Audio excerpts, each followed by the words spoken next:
Hey guys, tonight we journey to a quiet temple in the misty hills of medieval Japan, where silence isn't just golden, it's the main seasoning. A faint layer of steam clings to the stone paths as monks pad softly between shadowed halls, their sandals whispering against the floor. Somewhere, a wooden ladle dips into a simmering pot, and the scent of wheat, smoke, and faint miso drifts through the morning haze.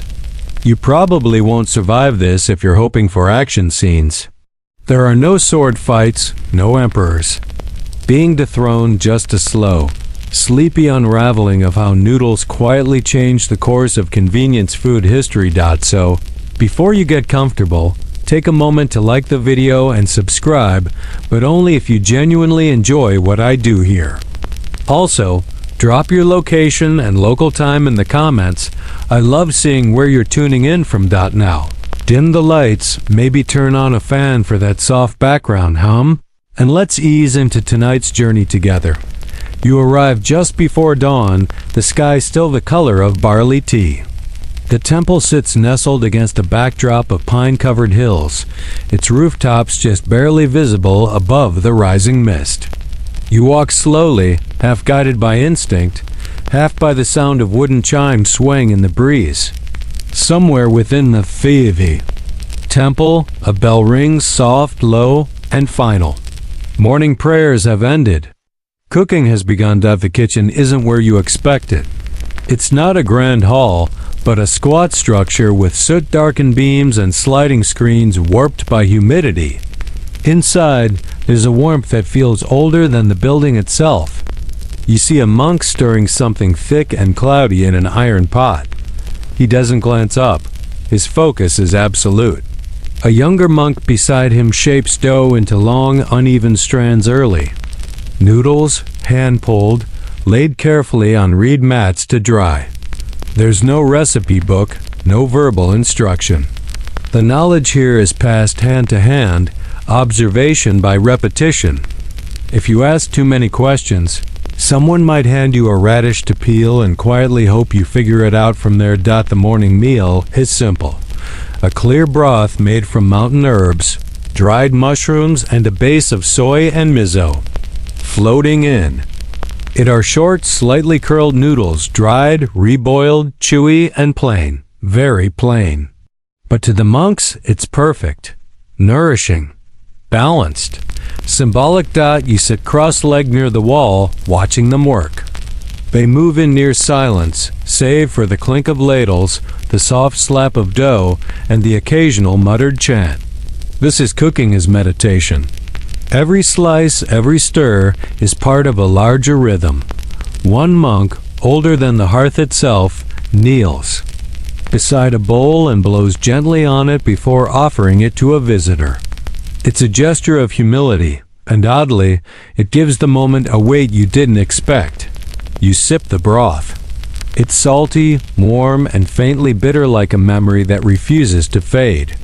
A few feet away, someone places freshly shaped noodles into a bamboo basket. They're not cooked yet. These will be dried by the open hearth later, a process that takes hours, maybe days. Depends on the weather. You ask how long it'll take. The monk replies, until they're ready. You don't ask again. Historians agree that food preparation was central to monastic life in Japan during the Heian and Kamakura periods. But they still debate whether the noodles developed here were the direct ancestors of modern ramen. Some argue the connection is spiritual. Not literal. Monks preserved food to survive harsh seasons and wandering pilgrimages, not to create a fast lunch. Still, others point to the drying process, the early seasoning techniques, and the bowl-based format as undeniable predecessors of today's instant meals. You sit with your bowl, watching the fire's glow flicker across the kitchen walls. A fat spider hangs from the rafters, utterly unimpressed by history. A monk shoos it away with a gentle puff of breath. Someone hands you a wooden spoon, more symbolic than useful, and motions for you to stir the miso. You hesitate, then obey. The paste yields slowly, dissolving into the broth in lazy clouds. It's strangely satisfying. Therapeutic, even. You've done this before? The monk says. You haven't. But maybe, just maybe. You've eaten something like this after a long day, straight from a cup, in a microwave-lit dorm room. Maybe history isn't so distant after all. Another monk lifts the lid on a second pot. Inside are strands of noodles, slightly singed from having rested too close to the coals. They'll still be eaten. Waste is not an option here. Everything has purpose, even accidents. The broth thickens slightly as the miso spreads. The smell deepens earthy, nutty, like a forest after rain. A younger monk places small wooden bowls in a line, each one filled halfway. You realize the portions are small on purpose. Restraint is part of the philosophy. Eating just enough is an act of devotion. One monk mutters, "The ego ends in the stomach." You're not sure if that's a proverb or a culinary insult. Either way, you're intrigued. Outside, the sky is brightening. The mist is starting to lift, revealing the temple grounds, a simple garden, a stone basin, the footprints of deer. From the night before, inside, breakfast is served without fanfare. The monks sit in silence, eating slowly, reverently, eyes lowered. No one speaks. But you notice something fascinating. As each monk finishes, he gently places his bowl beside the hearth, upside down. Not just to signal he's done, but as a way of ending the meal with humility. It's not about satisfaction. It's about release. You mimic the gesture when you finish. The wooden bowl is warm in your hands. You set it down, upside down. Let go. And in that quiet moment, surrounded by steam and certain slow, sacred noodles, you begin to understand something strange. Sometimes history doesn't arrive with trumpets. Sometimes it simmers. You stay after breakfast because the kitchen doesn't really stop. It just changes rhythm. Morning service is done, but there's still food to prepare for the midday meal. For traveling monks, for sick neighbors who occasionally appear at the gates. That slow fire you saw earlier, it'll burn until sunset, maybe longer. And next to it, a row of shallow clay trays is being set out, each filled with fine flour and what looks like powdered ash. You lean in, curious. A young monk notices and gives you a short explanation. It's part of the drying process. The ash helps absorb moisture from the noodles as they sit, something they learned from watching what happens to temple scrolls stored near the hearth. That's right. A cooking method born from old paper. There's a lot of that here. Crossover. Borrowed logic. A monk watches birds build a nest with wet reeds and starts soaking dough in water before drying it. Another sees how incense burns evenly when powdered and wonders what would happen if he grinds salt that way. Cooking here is just another form of curiosity with the added bonus of not catching fire as often. One monk, older and squinting from too many years of firelight, invites you to help lay out the noodles. It's harder than it looks. The strands are delicate and prone to snapping. The mats are uneven. And you quickly learn that if you place too many side by side, they stick and clump like badly coded apps on your phone. Your instructor chuckles softly. Patience is seasoning, he says, adjusting your layout. You ask why they dry noodles at all. Why not just cook fresh? He shrugs. We do, but not always. Dry noodles travel. And there it is, the truth hiding in plain sight. Drying noodles isn't just about preserving food. It's about preparing for the journey. Historians still argue whether these preserved noodles were intended as provisions for pilgrims or just a practical response to food scarcity during winter.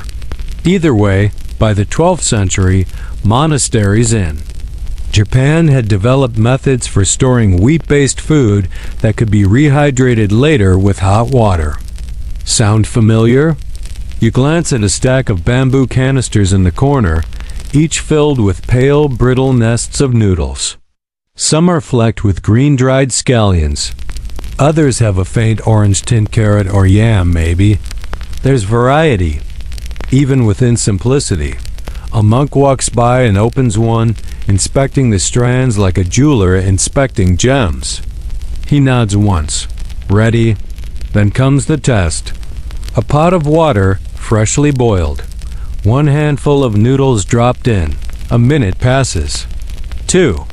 Then the monk scoops them out, lets the water drain, and offers you a taste. You chew. The texture is firmer, then fresh but not tough. The flavor is subtle, almost ghostly, but the warmth is there. It's not instant ramen. Not yet. But it's halfway down the path. You ask how long they've been doing this. He shrugs again.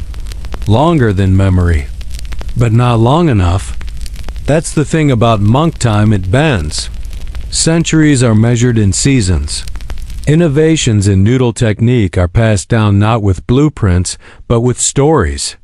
Your great teacher's teacher added barley once, someone mentions. The wind changed that year. No one elaborates. By mid-morning, the sun has burned off the mist, and the kitchen opens its shoshi panels to let in the breeze. You hear someone sweeping the garden. A bell rings in the distance, and beside the hearth, the dough making begins again. This batch is different. Coarser flour, darker color. You ask why? For travelers, the cook replies, it holds shape better. You watch him work the dough with steady hands. There's no rush, no mixer. Just rhythmic pressure and the occasional splash of water. It's almost hypnotic. At one point, you realize he's humming. A single low note over and over. Does that help the noodles? You joke. Yes, he says seriously. They hear intention. You can't tell if he's being earnest or messing with you, and honestly, it doesn't matter. The dough seems to behave. He rolls it out thin, then cuts it into strips with a curved wooden blade, 1 movement per slice. The edges are a little ragged, but that's expected. Perfection is not the point. Preservation is. There's a moment when the tray is full and the noodles are ready to rest. The monk covers them with a cloth, nods at you, and steps outside. You follow. He leads you around the side of the building to a small hut covered in ivy. Inside, it's cool, dark, and filled with rows of shelves, each lined with trays of dried food. Mushrooms, roots, slices of tofu like pale coins, and yes, noodles. Stacks and stacks of them. Tagged with tiny slips of parchment, naming the maker and the moon phase they were dried under. You reach for one and pause. Can I? The monk smiles. Everything here waits to be chosen. That's the secret, isn't it? This isn't storage. It's a library. A library of meals. You take a bundle carefully, reverently, and carry it back into the light. You don't know when you'll use it, but suddenly you feel responsible for it. Like it's a message from someone you'll never meet, in a language made of broth and time. You return to the kitchen as the next batch begins. The same rhythm, the same ingredients. And yet, it feels different now, more layered. You understand. The point not just to make food, but to make food that lasts. Food that travels. Food that can be remembered. And in that slow, smoky kitchen, you realize something important. This is the beginning of something. Not ramen. Not yet, but close. Close. Enough that if you squint, you can see the steam of the future rising. You don't stay in the kitchen all day, no one does. Not even the monks. Their schedule, like the rhythm of the temple bell, is segmented. Each task has its time, and when it's over, it's over. So when the noodle trays are stacked and the fire is banked for later, you find yourself gently ushered into the next phase of the day. Chores. Or, as one monk calls it with a smirk, meditative productivity. You're handed a broom. Not a modern plastic one, but a bundle of reeds bound together at the end of a long wooden handle. You're assigned to sweep the covered walkways that snake between the main hall, the dormitories, and the little shrine tucked against a cluster of maple trees. And while it might seem like sweeping has nothing to do with ramen or even food, really, you quickly realize something strange.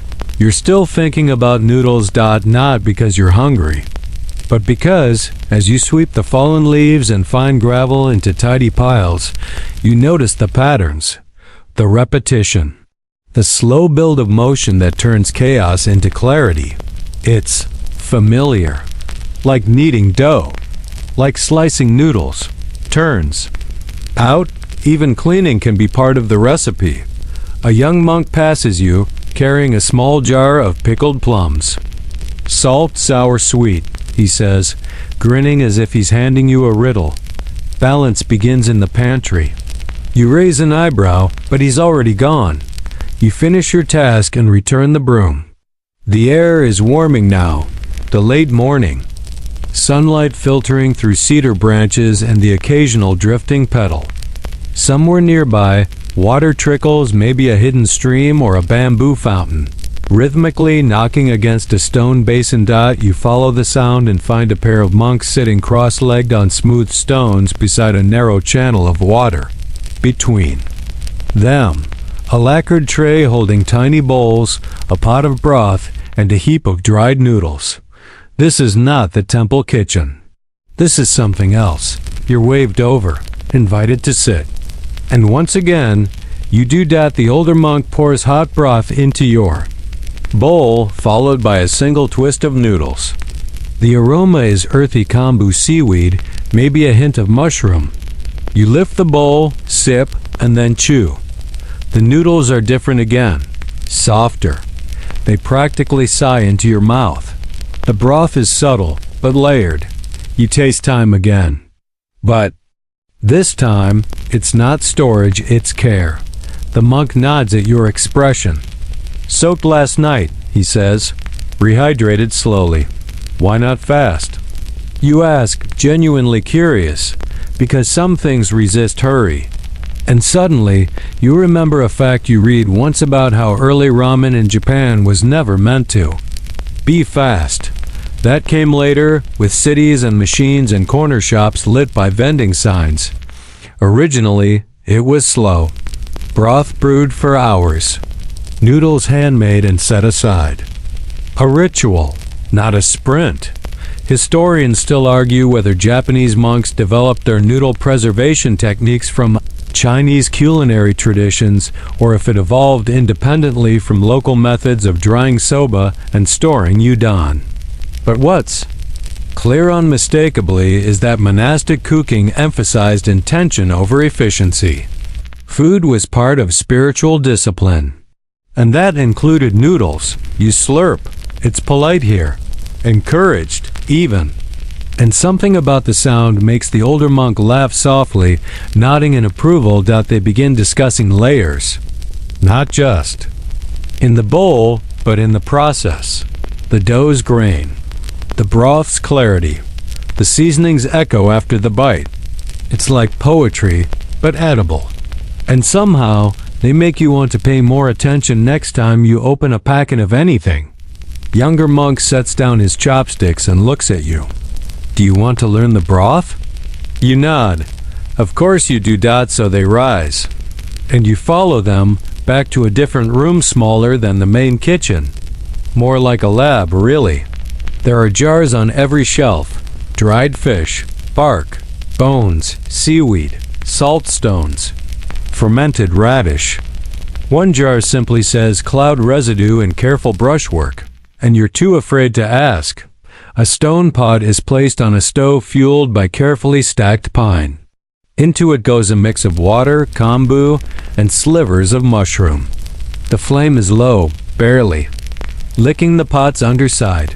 No boil, the elder monk warns. Broth must never shout, only whisper. It's mesmerizing to watch. Every 5 minutes, something is stirred. Something is removed. A splash of soy. A pinch of dried citrus peel. You offer to help. And they let you slice dried scallions razor thin, like confetti on rice paper. You realize that this broth, though simple in ingredients, is absurdly complex in intention. Like a poem built from 3 words. There's a moment of silence. Then the elder monk picks up a bowl, ladles in the broth, and holds it close to his face. He breathes in, doesn't sip. Just breathes. Even steam is part of the flavor, he says. You try it too. And you're surprised by how much it tells you. You smell umami, certainly, but also age. Smoke. A story. That's when he hands you a folded parchment. You unfold it and find a recipe, not in modern measurements, but in moon phases and shadows. When the 3rd branch casts a line across the garden stone, one line reads, "Reduce heat." You glance up. Is this real? The younger monk shrugs. It's accurate. This is how you learn the real secret. The one no modern cookbook mentions. Monastic ramen, if you could call it that, wasn't a thing to be written. It was passed on like a song. Like a seasonal wind. Through taste, through practice, through watching which way the steam curls when you stir. And while it may not be the first ramen, or the most efficient, or the prettiest, it's patient. And durable. And still, somehow, delicious. Your broth finishes. You're handed a bowl. And as you sip it in the quiet of the prep room, you realize something simple. This is not about noodles. It never was. It's about stillness, and you can taste it. You sit longer than you meant to. The broth's warmth curls into your chest, and time, whatever that was supposed to be doing today, just folds itself neatly away like a linen napkin. The monks let you be. No one rushes you. No one clears your bowl. Somewhere outside, a temple bell hums once, long and low, like a gong played by the wind itself. A shift in the day. Another task awaits. But for now, you're permitted to sit. Eventually, though, you rise. You follow the younger monk through a narrow walkway lined with bamboo slats. The light dances between them, flickering like an old film reel. He pauses at a door, gestures you in. It's a storeroom, but not the one you'd expect. No sacks of grain, no crates of radish. This is a spice archive. Shelves rise to the ceiling, packed edge to edge with glass jars, wooden boxes, and wrapped bundles labeled in calligraphy so fine you're afraid to breathe too close. The scent inside the room is staggering. Dried yuzu peel, fennel, kelp, coriander seed, chrysanthemum leaves, toasted miso powder, even fragments of dried citrus rind that look like sun-bleached paper. We build our future flavor, the monk says, by recording the past. You notice rows of old scrolls beside the jars. He pulls one out and unrolls it carefully. The paper crackles. It's a flavor log. Line after line of combinations tried, tested, recorded, and sometimes crossed. Out with dramatic frustration. One entry simply reads, "Too salty, smelled like foot." You snort quietly. The monk grins. Historians still debate the extent to which Japanese monks innovated ramen flavoring beyond broth. Was it limited to simplicity out of necessity? Or did a few quietly obsessive souls push the spice game forward while the world outside just assumed monks were all eating rice in silence? The scrolls suggest the latter.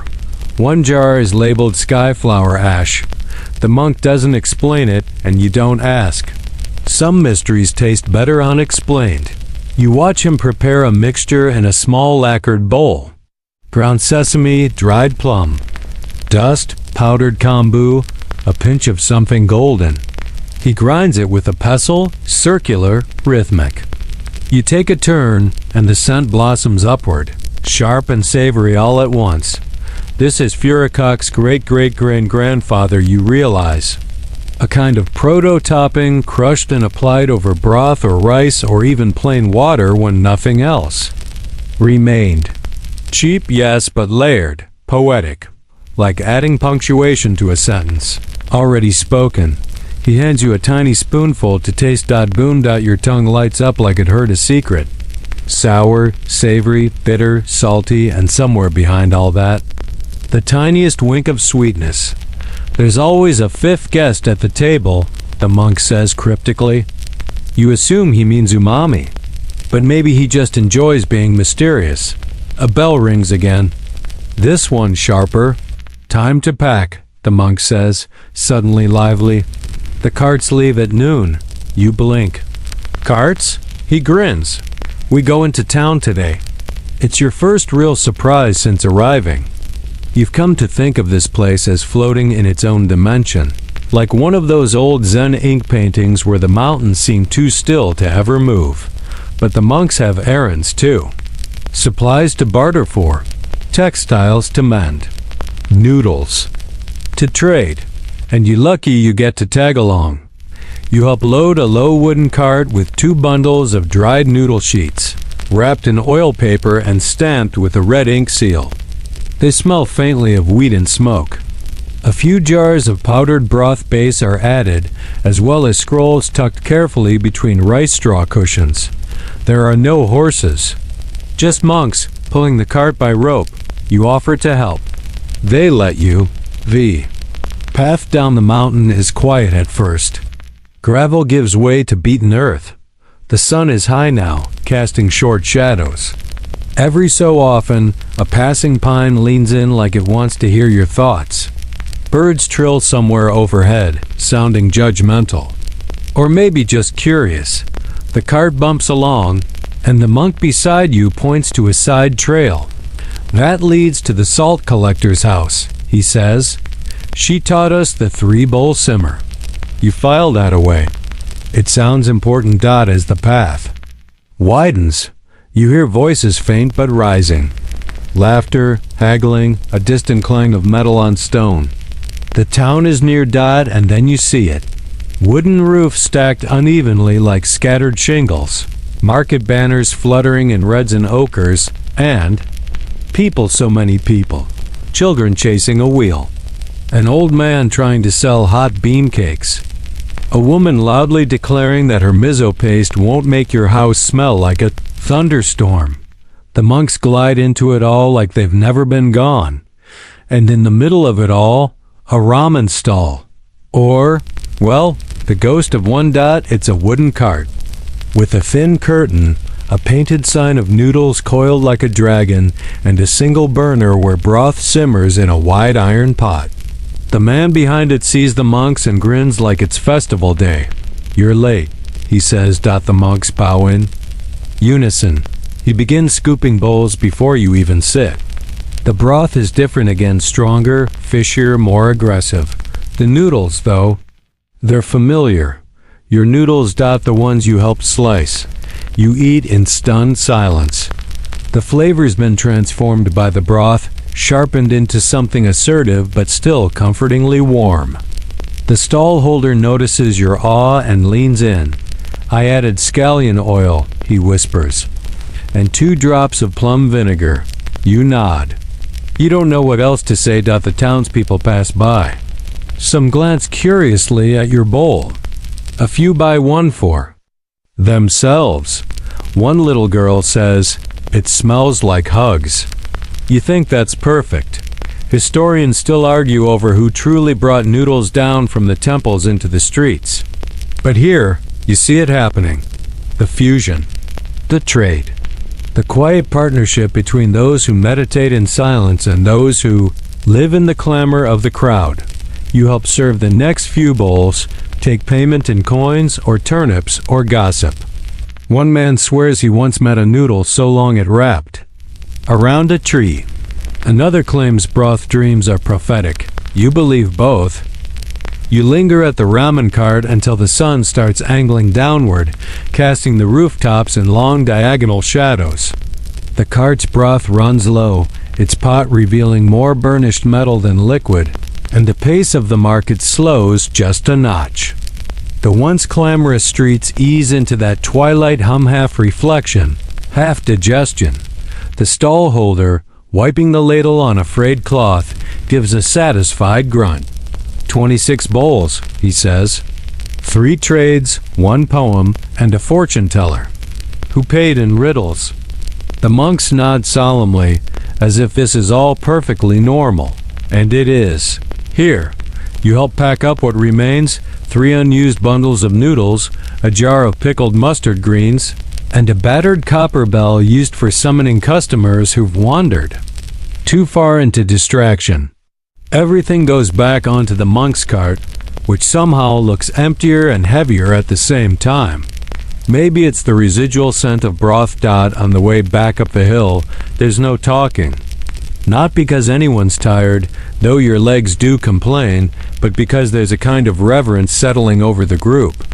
Like what just happened, even if small mattered. A ritual fulfilled. Halfway up the path, the younger monk stops and gestures you toward a clearing. You follow. Here, on a flat rock worn smooth by centuries of rain, is what looks like. Well, honestly, it looks like a noodle crime scene. There are slices, drips, small burnt edges of miso clinging to the stone. This is our test kitchen, the monk says. You blink. Outdoors? He nods. Easier to clean. There's a setup small. Brazier, bamboo cutting mats, a ladle with its handle wrapped in cord. A few jars of ingredients are stacked inside a hollowed-out log, including the now familiar smoky powder that smells like miso and seaweed. Had a deep, philosophical argument. You sit cross-legged as the monk demonstrates the quick-dry method laying out noodles in a fine mesh tray just close enough to the embers to firm, but not toast. He flips one strand like it's a scroll, checking color and flexibility. He explains how too much sun makes them brittle, too little leaves them gummy. It's absurdly specific. You love it. You help him experiment with a new blend. Rice flour, barley, and a trace of arrowroot. The texture is strange. The steam smells like books and fireplace soot. The result is interesting. More chew than bite, you suggest, trying not to sound too judgmental. He nods sagely, like a monk after nap time. You both laugh. The sound disappears into the trees, bouncing back quieter than it went out. Historians still argue whether these field trials by monks were isolated experiments or part of an organized culinary practice. The scattered notes suggest a deliberate approach, methodical logs, shared discoveries, and even small competitions among different sects. Some scrolls imply one mountain temple refused to boil noodles if Mercury was in retrograde. That last one might be a joke. You ask how long the monks have been working on instant preparation. The monk raises an eyebrow. What is instant? He asks. A breath? A blink? A noodle that waits to remember itself? You narrow your eyes. So, not instant then? He grins. No, not yet. Still, the process is clear. They're testing noodles that dry quickly, rehydrate reliably, and hold their texture after storage. The goal? Portability without compromise. Monks on long pilgrimages used to carry preserved rice balls wrapped in dried leaves. But these noodles, they're lighter, quicker to prepare, capable of being restored with a single ladle of hot water if done. Right, you start to grasp it. This is the slow birth of a fast idea. Night falls fully now. The last of the coals glow like tiny eyes. You help pack up again, tools wiped, powder jars tucked into cloth, test noodles laid on bamboo racks to rest overnight under the stars. As you walk back toward the main hall, a breeze catches the edge of your robe. It smells faintly of garlic, chive and ink. Back at the temple, the elder monk is waiting. He's seated at a low table, surrounded by paper strips. On each one, a haiku. You read a few as you sit. Steam bends like new reeds. Memory tucked in noodles. You slurp and recall. Another reads, one bowl, nothing more over yet in it, the world returns, broth soothes like old songs. He offers you a brush, Right one, he says. It's tradition after a new blend is born, you hesitate. But only a moment. Then, I watched dough become something waiting to be soup, and now I believe. The monk reads it, smiles, and carefully places it into a wooden box already filled with hundreds more. They say the broth remembers every hand. He murmurs. You ask if that's why each bowl tastes different. No, he says. That's because everyone lies about the measurements. Another monk bursts into quiet laughter from across the hall. You stay up a while longer, just sitting. There's something cozy about it. The way the temple exhales at night. The way paper lanterns turn walls into gentle murals. You imagine these. Monks, decades from now, pulling down jars of dried noodles from high shelves. Pouring in hot water. Stirring, sipping. Not because it's fast, but because it holds something preserved. Something shared. Something somehow sacred. The next morning arrives not with a trumpet, but with the soft rhythmic sound of brooms sweeping the stone pathways and the occasional thunk of a bucket being set down beside a basin. You wake to birdsong filtered through cedar beams and the faint scent of rice porridge already simmering somewhere nearby. A soft knock at your paper door. A monk's voice, barely more than a whisper, asks if you'd care to observe the ledger room today. Ledger room? You imagine columns of numbers and names, perhaps dry, perhaps curious. But it turns out to be something far more intriguing. A library of taste. You're led down a narrow hall into a side chamber you hadn't noticed before. Inside, the walls are lined floor to ceiling with sliding cubbies, scroll drawers, bamboo-bound books, and small inked paper strips bundled together. With thin twine, a breeze from a side window lifts the scent of dried ink, powdered kelp, and very faint sesame. This, says the monk with a sweep of his arm, is where noodles remember who they are. A central desk holds several open scrolls. Each page meticulously details past broth experiments, ratios, results, weather conditions, even the mood of the chef. You notice one scroll with a note that reads, "Too salty. Blame full moon? Retry on cloudy day." Historians still argue whether such food record-keeping in temples was for spiritual symbolism, dietary necessity, or sheer obsessive curiosity. Perhaps all three. Some even claim monks developed early proto-scientific methodologies through this very culinary record-keeping, where flavor was studied as a mirror to the soul.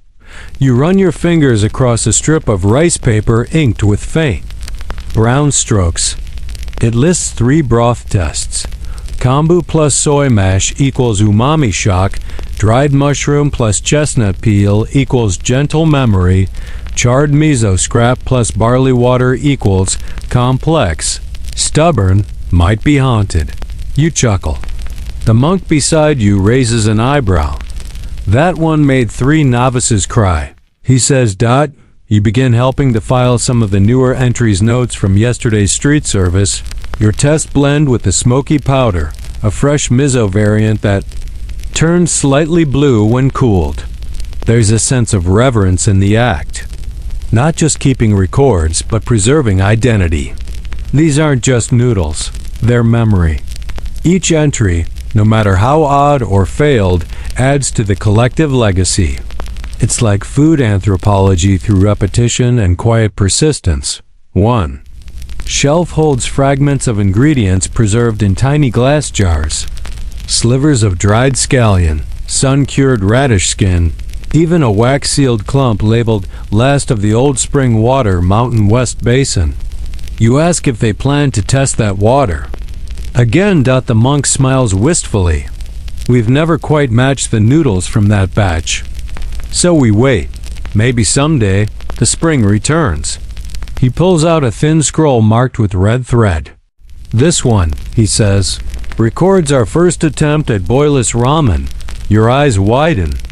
According to the entry, the monks experimented. with infusing a dry noodle cake with pre-cooked broth crystals dried down into a salty paste and folded into the noodle bundle itself. The idea was to create something that, when dunked in hot water, would bloom with both texture and flavor. How'd it go? You ask. Well, he says, the dog wouldn't eat it. But the sparrow seemed impressed. He sets the scroll aside with great care. We'll try again, he adds quietly. Outside the ledger room, the day is in full swing. You follow the monks to the garden, where some are foraging wild herbs, plucking shiso leaves, snipping buds from spring onions. The air smells green and clean, like earth stretching after sleep. You're handed a woven basket and invited to collect with them. As you gather, you begin to notice patterns. One monk always checks under a certain stone for rare mushrooms, another whispers something before plucking mint leaves. A third carries a little bell that jingles faintly as she walks through the plants. It's not superstition, it's rhythm, a living ritual. Every motion is slow, deliberate, and repeated daily, as if the monks are not just harvesting plants, but aligning themselves with some wider culinary force. You ask one monk why they still bother with fresh herbs when the goal is preserved ramen. He shrugs. Even a preserved meal should remember freshness. Later that afternoon, you help grind kelp flakes into powder using a handstone that dates back 200 years. It smells like the ocean's memory of a thunderstorm. Your fingers are stained green and your arms ache pleasantly. You carry the powder inside and are shown how it's mixed with a bit of dried soy and pressed into little broth cakes square, salty pucks the size of a sugar cube. These, the elder monk says, are the whisper. You tilt your head. They tell the hot water what it's meant to become. It sounds ridiculous. It also sounds perfect. You test one cube in a small wooden bowl of boiling water. The color swirls almost instantly. The smell blooms, smoke, a hint of something fermented and bright. You taste it. Not amazing, but good. Surprising. Progress. Later, as the sun begins to slope low again, you sit under the eaves with your hands dusted in salt and kelp, a faint bruise from where the grinding stone slipped, and the echo of laughter from the novice kitchen where someone apparently mistook a vinegar jug for miso paste. A cat appears. No one knows whose it is. It sits beside you, stares at the horizon, and begins grooming itself like the most indifferent gourmet critic in Japan. You lean back and exhale. Maybe ramen doesn't begin with noodles. Maybe it begins with memory and salt and cats that pretend not to care. The next morning, you wake with a strange craving, not for noodles, but for the crisp rattle of dried mushrooms being sorted or the soft clink of ceramic bowls stacked just so. In the temple kitchen, breakfast is already halfway finished. Bowls of plain rice and pickled plum await the sleepy novices, while a few elders slurp leftover broth in quiet, contemplative sips. You're handed a cup of barley tea and ushered outside. Today, the head monk wants you to see where the noodles are born, not metaphorically, but physically. You're led through a low side gate and down a sun-dappled path toward a shed that smells like flour, patience, and the faint hint of old sesame. Oil. Inside, you find 2 long tables, each coated in a fine white dust.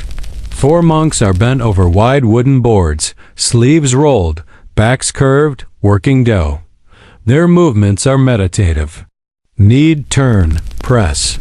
Knead, turn, press. This, one explains, is where we begin to whisper the shape of ramen. You try not to laugh.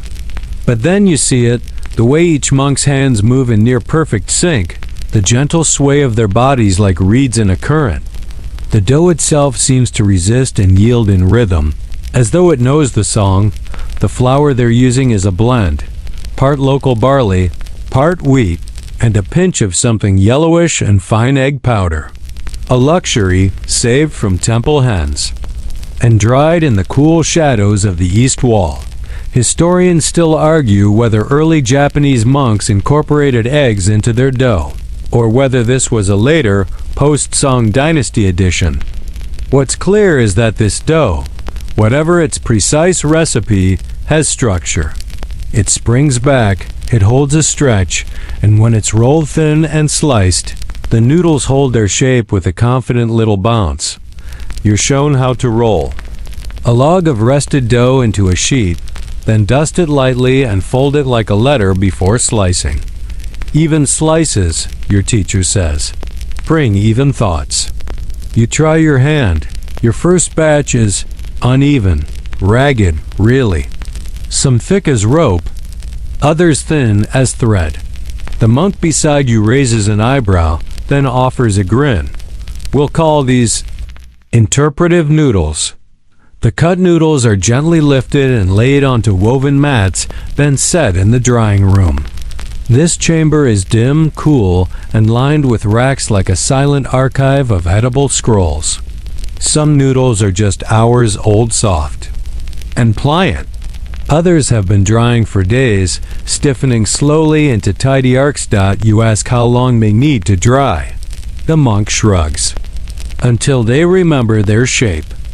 You're beginning to suspect the entire temple is built on riddles. In the corner of the drying room, an elder inspects bundles with a critical eye and a small fan. He flicks the fan gently beside each mat, gauging flexibility and sniffing for the faintest trace of sourness. One bundle fails. He sighs, nods, and sets it aside to be turned into soup stock. Even failure has flavor, he says. You return to the garden where the herbs grow, and this time you're joined by two novices, tasked with preparing toppings.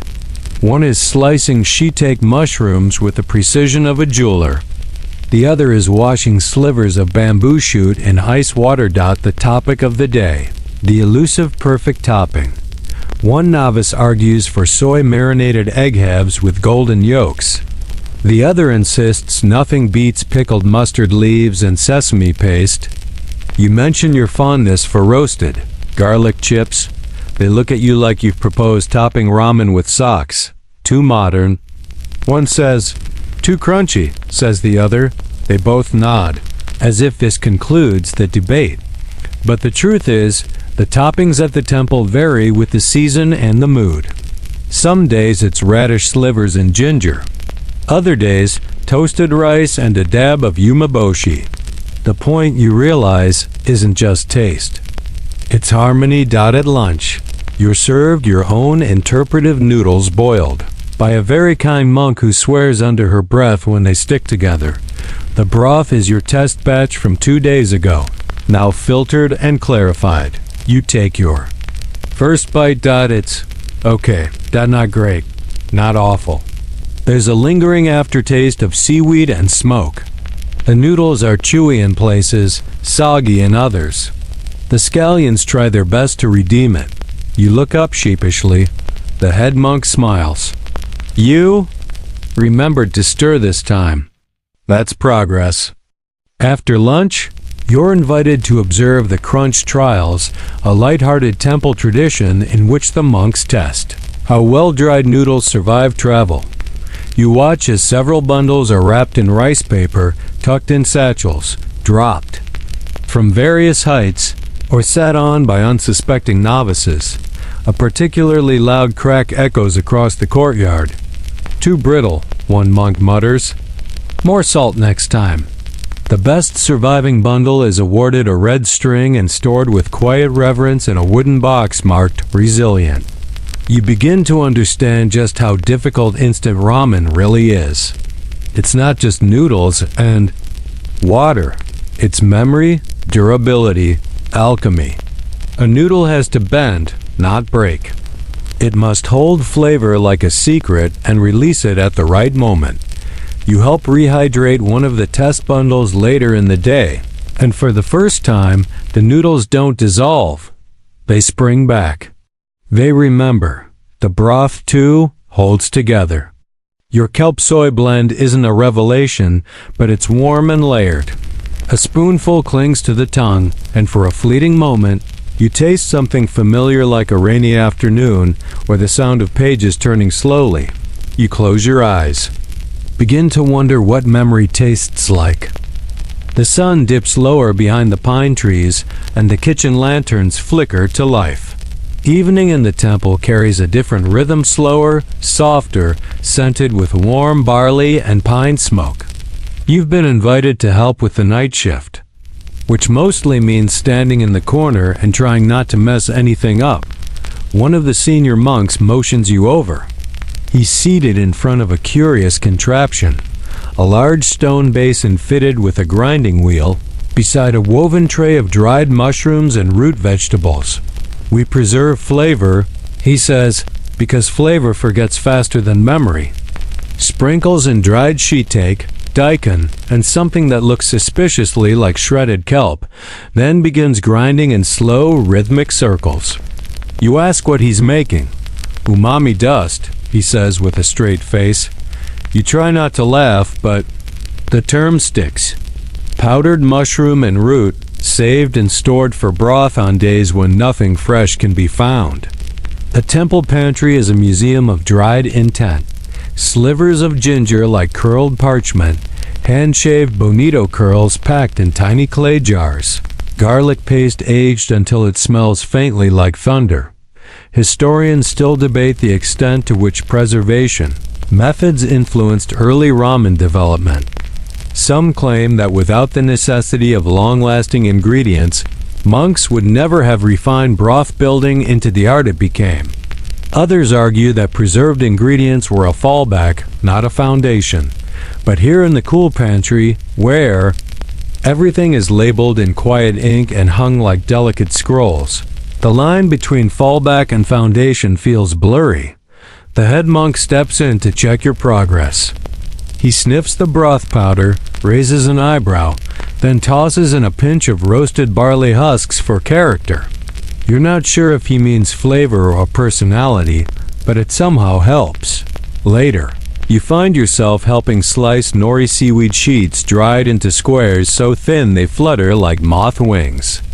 Each is cut with a blade soaked in cool water, wiped with cloth, and stacked with reverence. Each square carries the sea, someone murmurs. Treat it like a letter home. You've officially reached poetic seaweed levels of monk training. Dinner. Comes and goes with minimal conversation. Your bowl has fewer noodles this time and more broth. It's better saltier, brighter, like the kitchen finally decided to trust you. But there's something different about tonight. After dishes are cleaned and the mats are rolled away, the monks begin preparing for a festival. It's not one you've heard of. No name is given, but the signs are clear. Extra lanterns strung near the gate, a fire pit being built in the center courtyard, and most mysteriously, a stack of wooden bowls shaped like stylized lotus petals. You ask what's going on. Tonight, a novice whispers, we play for real. Apparently, once a month, after the full moon, the monks hold a ritual they simply call the boil. It's not a battle. It's not a contest. But it is a test. Each participant brews a broth from memory, not a written recipe, not even something they've made before. They rely on fragments, flavors smelled in dreams, textures remembered from the first bowl of their apprenticeship, a spice once tasted in a rainstorm. You're invited to participate. You panic, just a little. But the invitation is sincere and the rules are generous. No one is judged, no one wins, but everyone eats. And if your broth moves someone to silence or laughter, it is remembered. So you gather what you have. You choose a base of kelp and barley, a splash of mushroom dust, a few shavings of pickled plum rind. A strange combination, but it smells like something you once wanted to be. As your pot simmers, you walk among the other kettles. One monk stirs a broth so spicy it steams your eyes from 10 feet away. Another floats whole cloves in honeyed water, muttering to herself in what might be Sanskrit. A third simply boils water with a single stone in it. You point? He shrugs. I once ate broth flavored by nothing but conversation. You decide to pretend that makes sense. When it's time, the bowls are laid out. Each one holds a ladleful of someone's memory. A silent procession begins. Each monk tastes, closes their eyes, and nods. You watch their faces as they sip your broth. One smiles. Another frowns. A third sneezes and bows. You're not sure what it means, but the head monk refills your bowl and sets it before you. No one remembers the first instant noodle, he says, but they remember the warmth of eating it in the rain. You sip. The broth is not perfect, but it is yours. That night, as the fire burns low and laughter rises like steam into the temple's eaves, you realize something. Instant ramen, in its earliest whispers, wasn't about speed. It was about keeping a moment from fading. About bottling comfort in a bundle you could carry across a mountain. About making a memory edible. And though you haven't quite invented it, not yet, you understand what it needs. Tomorrow, you'll begin work on the noodles again. Maybe stretch them thinner. Maybe add more salt. You'll try drying them twice, once in sunlight, once near the stove. You'll test steeping them in hot water, timing the bloom. And somewhere in that loop of trial and error, of humility and umami dust, you'll move one quiet step closer to something the world will one day call ramen. But for now, under the stars, surrounded by slurps and monks pretending not to compete, you sit with your bowl. Steam curling like thoughts. Dawn in the temple tastes like smoke and barley again. The coals from last night's ritual are still glowing faintly when you pad into the kitchen, bowl in hand, half hoping someone left a forgotten ladle of broth simmering for stragglers. No. Such luck, only the soft clatter of pots being restacked and a chorus of birds tuning up outside. You stretch, yawn, and realize you're actually excited for breakfast. The senior monk notices your enthusiasm and raises an eyebrow. You're ready for drying duty then. You say yes before you know what that means. Turns out, drying noodles by hand is more complex than it sounds. The early versions weren't quite the flash-fried curly bricks you might find in modern instant ramen packs, but the goal was the same: preservation without losing soul. You're introduced to the drying shed, a long shaded structure, strung with linen cords from wall to wall, where fresh noodles are looped in neat drooping garlands like festival banners. A monk with fingers like twigs teaches you how to arrange the strands. Too thick and they crack, he says. Too thin and they tangle, like friendships. You try to imitate his gentle flick and spacing. The first few loops look like a nest of confused worms, but eventually you get the hang of it. As the morning fog lifts and the sun creeps higher, the shed warms just enough to coax the moisture out of the dough. The smell of drying wheat fills the space, nutty, earthy, a little nostalgic even though you've never smelled it before. Historians still argue whether monks were the first to dry noodles for long-term storage. Some suggest traveling traders brought the idea from China or the Korean peninsula. Others point to evidence in ancient Japanese texts hinting that monks adapted noodle drying techniques from parchment-making methods, stretched, cured, and preserved under cloth. Your fingers ache a little, but there's something meditative about the process. You find a rhythm: dip, shake, loop, adjust, nod. It's almost like tending to a garden, only this one hangs upside down and smells like soup. After an hour, you're trusted to help with the next batch. This dough is firmer, made with salt and a splash of fermented sake, which the monks believe helps the texture hold better during drying. You knead it under the guidance of the same monk who made your umami powder yesterday. He nods approvingly.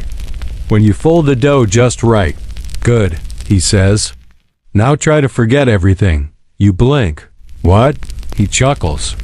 Rely on your hands, not your memory. Muscle knows better. You realize he's right.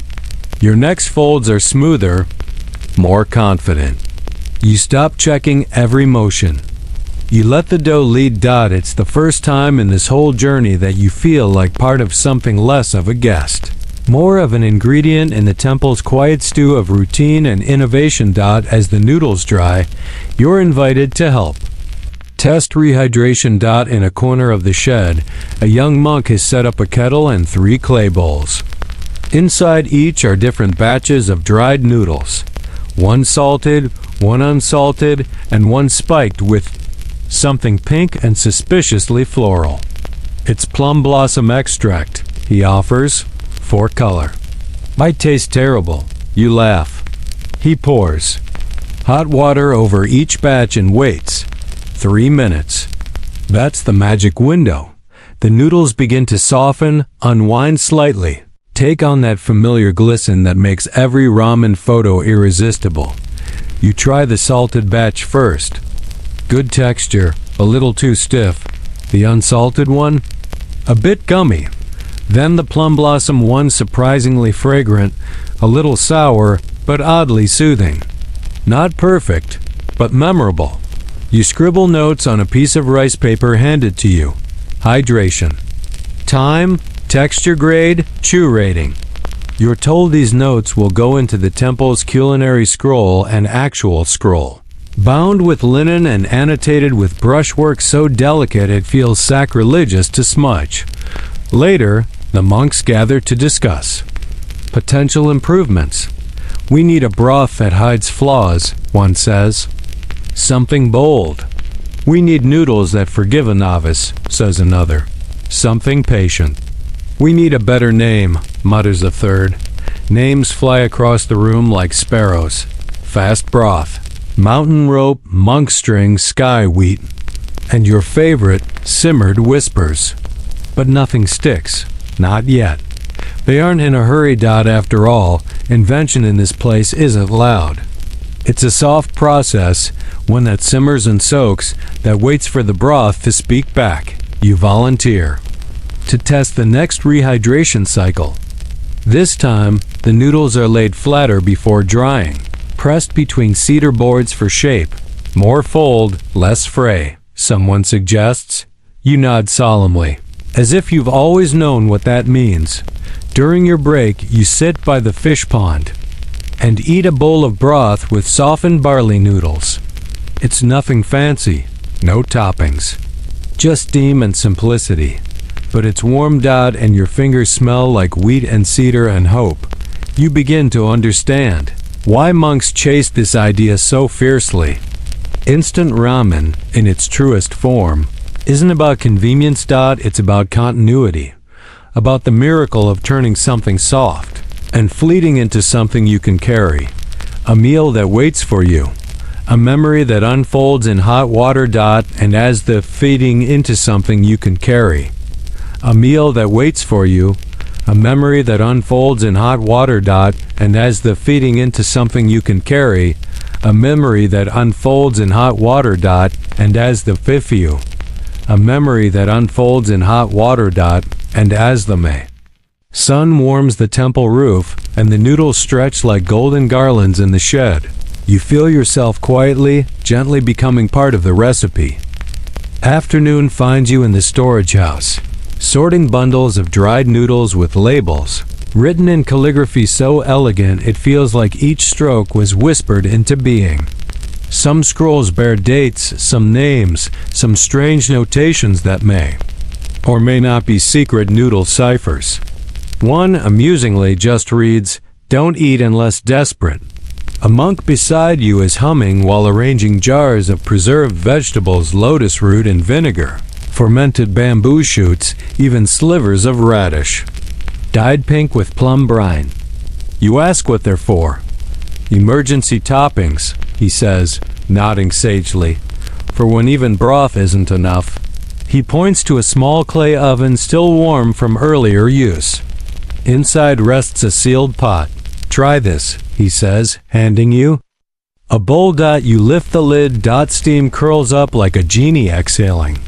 The scent is thick, meaty, salty, deep with mushrooms and roasted garlic. At first glance, it looks like an ordinary soup, but one sip makes your eyebrows rise in slow motion surprise.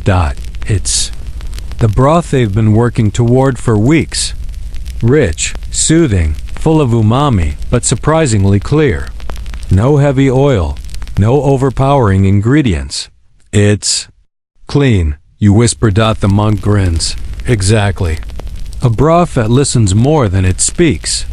Historians still argue whether early noodle soups in Japan were influenced by Chinese medicinal broths, especially those associated with Buddhist dietary practices. Some texts point to imported ideas traveling along monk circuits. Others argue Japanese monasteries developed their own distinct liquid languages based on available ingredients like kombu, dried shiitake, miso, and wild herbs. You're shown a ledger where broth recipes are recorded, not just ingredients, but mood notes. Yes. Mood notes. One entry reads, "Too aggressive. Felt like being scolded by a pine tree." Another, "Perfect for the third night of rain." The broth you just tasted is labeled Gentle Triumph, save for recoveries. You get to help portion some of this broth into small ceramic containers, which are then sealed with wax and set aside for use with dried noodles. The idea, the monk explains, is that any monk returning late from a trip, exhausted from days of chanting, or just done with life, could combine one broth pot with one noodle loop and have a hot, decent, soul-reviving meal in minutes. You stare at the rack of sealed meals. They look like rations for kindness. Emergency relief for the spirit.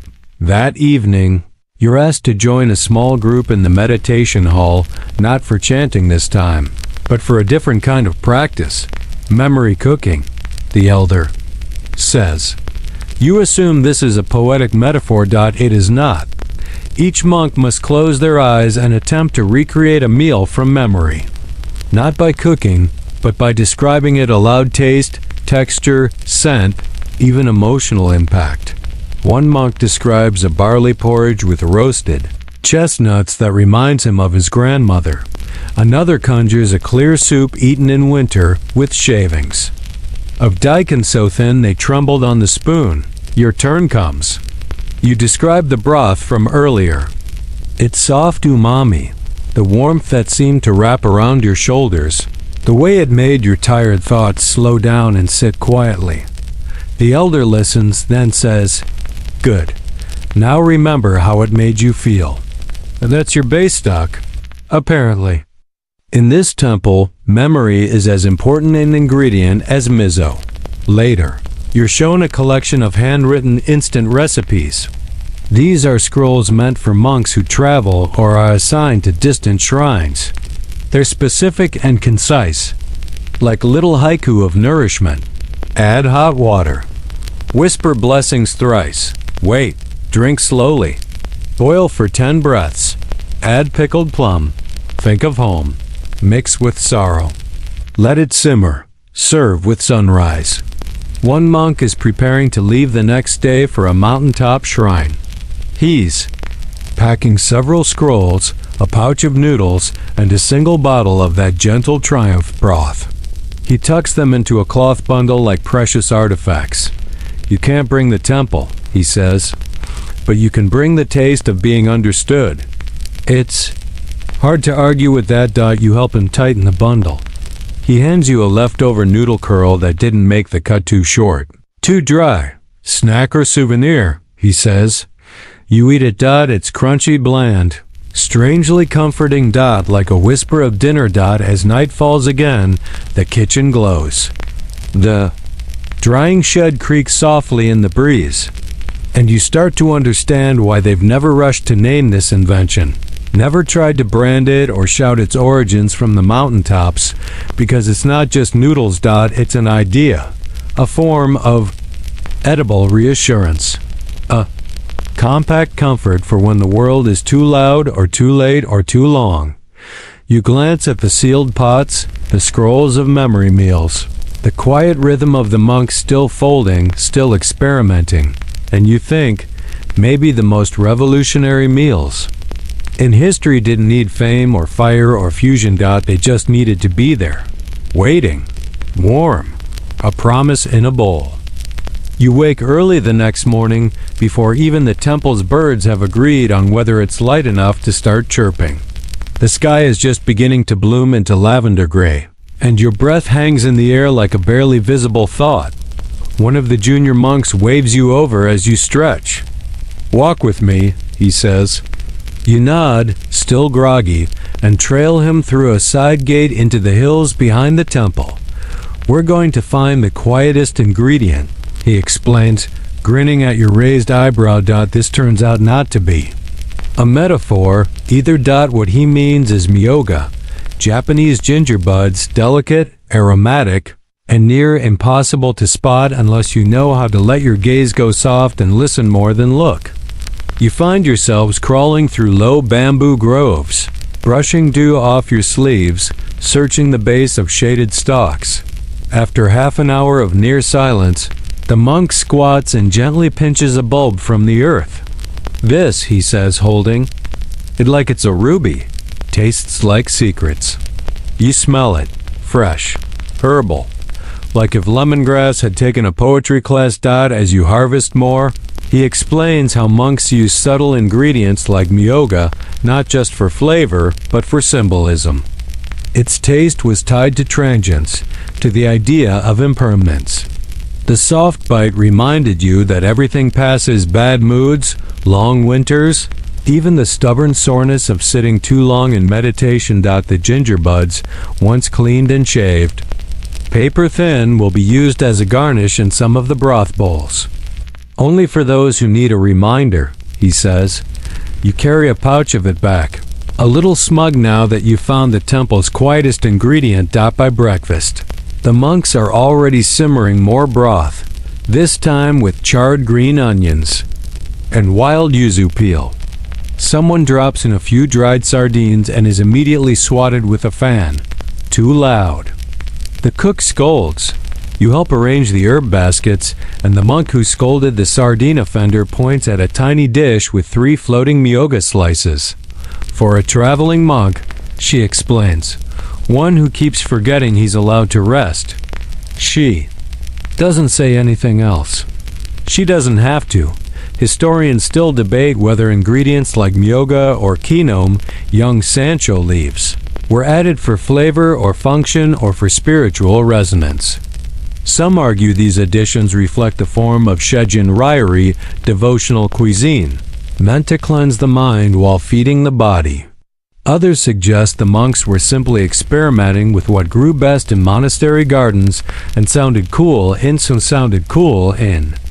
Recipes. Later that day, you find yourself elbow deep in dried noodle loops again.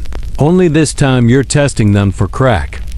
A monk taps each one on a wooden board, listening to the pitch. Too brittle, and it'll shatter in broth. Too soft, and it turns to paste. You want it to sound like walking on gravel with socks on. He says, nodding with solemnity. You tap. Listen. Tap again.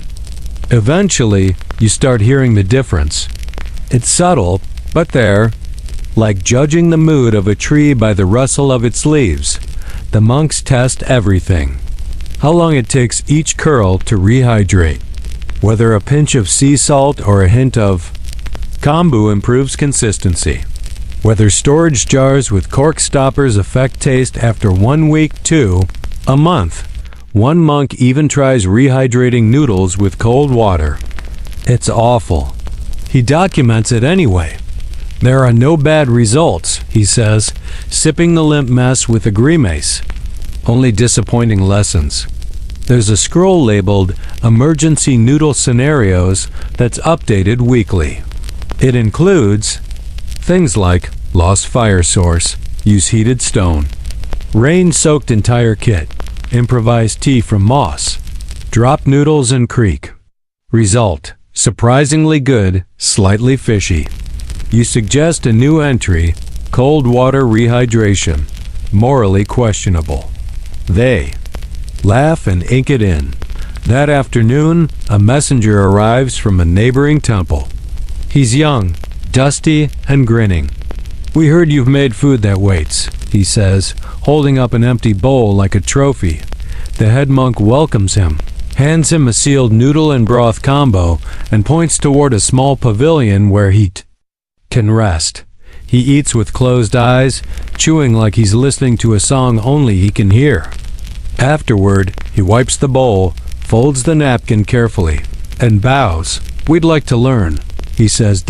You suddenly realize you're witnessing the earliest whispers of transmission, how this instant food idea might start spreading, not by decree or invention fair, but monk to monk, temple to temple, through quiet favors and hungry bellies.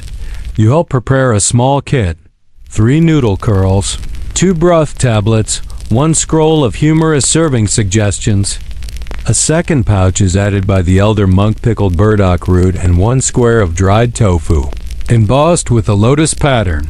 The messenger departs, promising to return soon with feedback and empty containers. That night, you help scrub bowls under the stars. The monks talk softly, still energized by the visit. "Imagine," one says, "a network of warm meals stretching across mountains. No more cold porridge at midnight." Another laughs. "It'll never catch on. People love their suffering." You dry a bowl and think about how silly it would be, centuries from now, to walk into a store and buy a cup of this invention, to microwave it even, to eat it between emails. And yet, wouldn't that be something? A warm silence settles over the courtyard. Above you, stars blink on, one by one, just like gingerbuds, just like thoughts, just like quiet meals waiting in clay. The next morning you wake to a curious sound, not chanting, not chopping, but clapping. Not applause. Just clapping. Rhythmic, intentional, coming from the southern garden. You follow it like a bloodhound chasing intrigue, and discover a monk sitting on a flat stone, surrounded by concentric rings of dried leaves. He claps once, pauses, then claps again. Between each clap, he stares at a shallow bowl filled with what looks like, "Wait, is that flour paste?" Training the broth. He murmurs, as if that explains anything. You sit beside him. He continues, "In some traditions, we say flavor wakes up when it hears intention. So we feed the base with sound." You blink. "Does it work?" He shrugs. "Sometimes. Mostly it reminds us to focus. And it keeps the birds away." Fair enough. Today's mission, you learn, is all about dashi, the broth base, the silent hero. The monk explains that even the most convenient food must begin from something honest. If the broth cheats, he says, the noodles will gossip. So you learn to make dashi from scratch. No shortcuts. You start with kombu dried kelp, tough as leather and covered with a soft white dust that looks suspiciously like mistake powder. You gently wipe it, never wash, and let it soak in cool water. Just soak. No heat, no rush. It's like brewing. A mood. Later, when it finally begins to simmer, the smell is otherworldly, subtle, oceanic, like waves learning to whisper. Then come the katsuobushi shaved, smoked bonito flakes. The monks handle them reverently, like paper spirits. When added to the hot kombu water, they sink slowly, then rise like confetti. It's mesmerizing. Historians still argue whether dashi originated with monks. One monk says over your shoulder, or if they just perfected it. Either way, it's a kindness that made it into kitchens everywhere. Some argue it wasn't religious at all, just clever. A way to stretch meager ingredients with depth and umami. Others say it was spiritual practice disguised as culinary thrift. You strain the broth through a fine cloth and take your first sip. It's nothing. And then everything. It's not loud like garlic, not boastful like chili. It's the background hum of a quiet room, a warm hug through a screen door. The kind of taste you don't notice until it's gone, and then you miss it. You look up. And every monk is watching you. smiling. That afternoon, you help blend a dry version. Kombu flakes, bonito dust, a whisper of dried shiitake, ground yuzu peel for luck. It smells like memory. They test ratios endlessly. Some batches turn sour, others too flat. One monk accidentally drops a pinch of ground sesame into the mix and soon, everyone stares in silence as someone taste tests. It's not wrong, they decide. You log it under unexpected harmony. Eventually, they settle on a base version, one that rehydrates well and blends with hot water in seconds. It's not quite the same as the slow brew, but it's close enough, honest enough. It carries the same echo. They portion it into tiny bamboo tubes, sealed with wax. You help label them with ink brush kanji. Quiet, rain, connection. These are not flavors, the monk says. These are moods. There's something beautifully inefficient about it. You spend the next few days preparing trial batches, adding noodles, testing with travelers, recording. Reactions, some smile, some blink. One man starts crying. I haven't tasted this since my mother used to cook for me. He whispers, it's the first time you realize this food isn't just convenient, it's ancestral. A shortcut to emotion. A teleportation spell made from fish and seaweed. Of course, not everyone's impressed. A visiting official from a nearby province tastes it, chews thoughtfully, then says, could use more garlic. One monk immediately hurls a radish at his head. It misses. But the message is clear. Later that evening, a new game is invented. Flavor debate. Two monks take turns defending or insulting ingredients in a mock-serious courtroom setting. You are appointed the impartial noodle judge. Garlic is brought forward. The prosecution calls it a flavor bully. The defense calls it the honest farmer of taste. You sentence it to occasional use under strict supervision. More laughter. You begin to realize this is how things evolve here, not through top-down commands, but sideways nudges. Trial, error, story, play. There's a scroll now, tracking all the broth variations. Summer rain, dried cucumber peel, powdered kombu, matcha salt, winter lantern, charred leek, shiitake dust, ginger flake, wanderers. Luck, anchovy crumb, citrus ash, wild onion. Each has a recommended pairing. Wide noodles, buckwheat spirals, barley threads. One monk starts sketching them doodles of bowls. Steam little faces made of tofu cubes.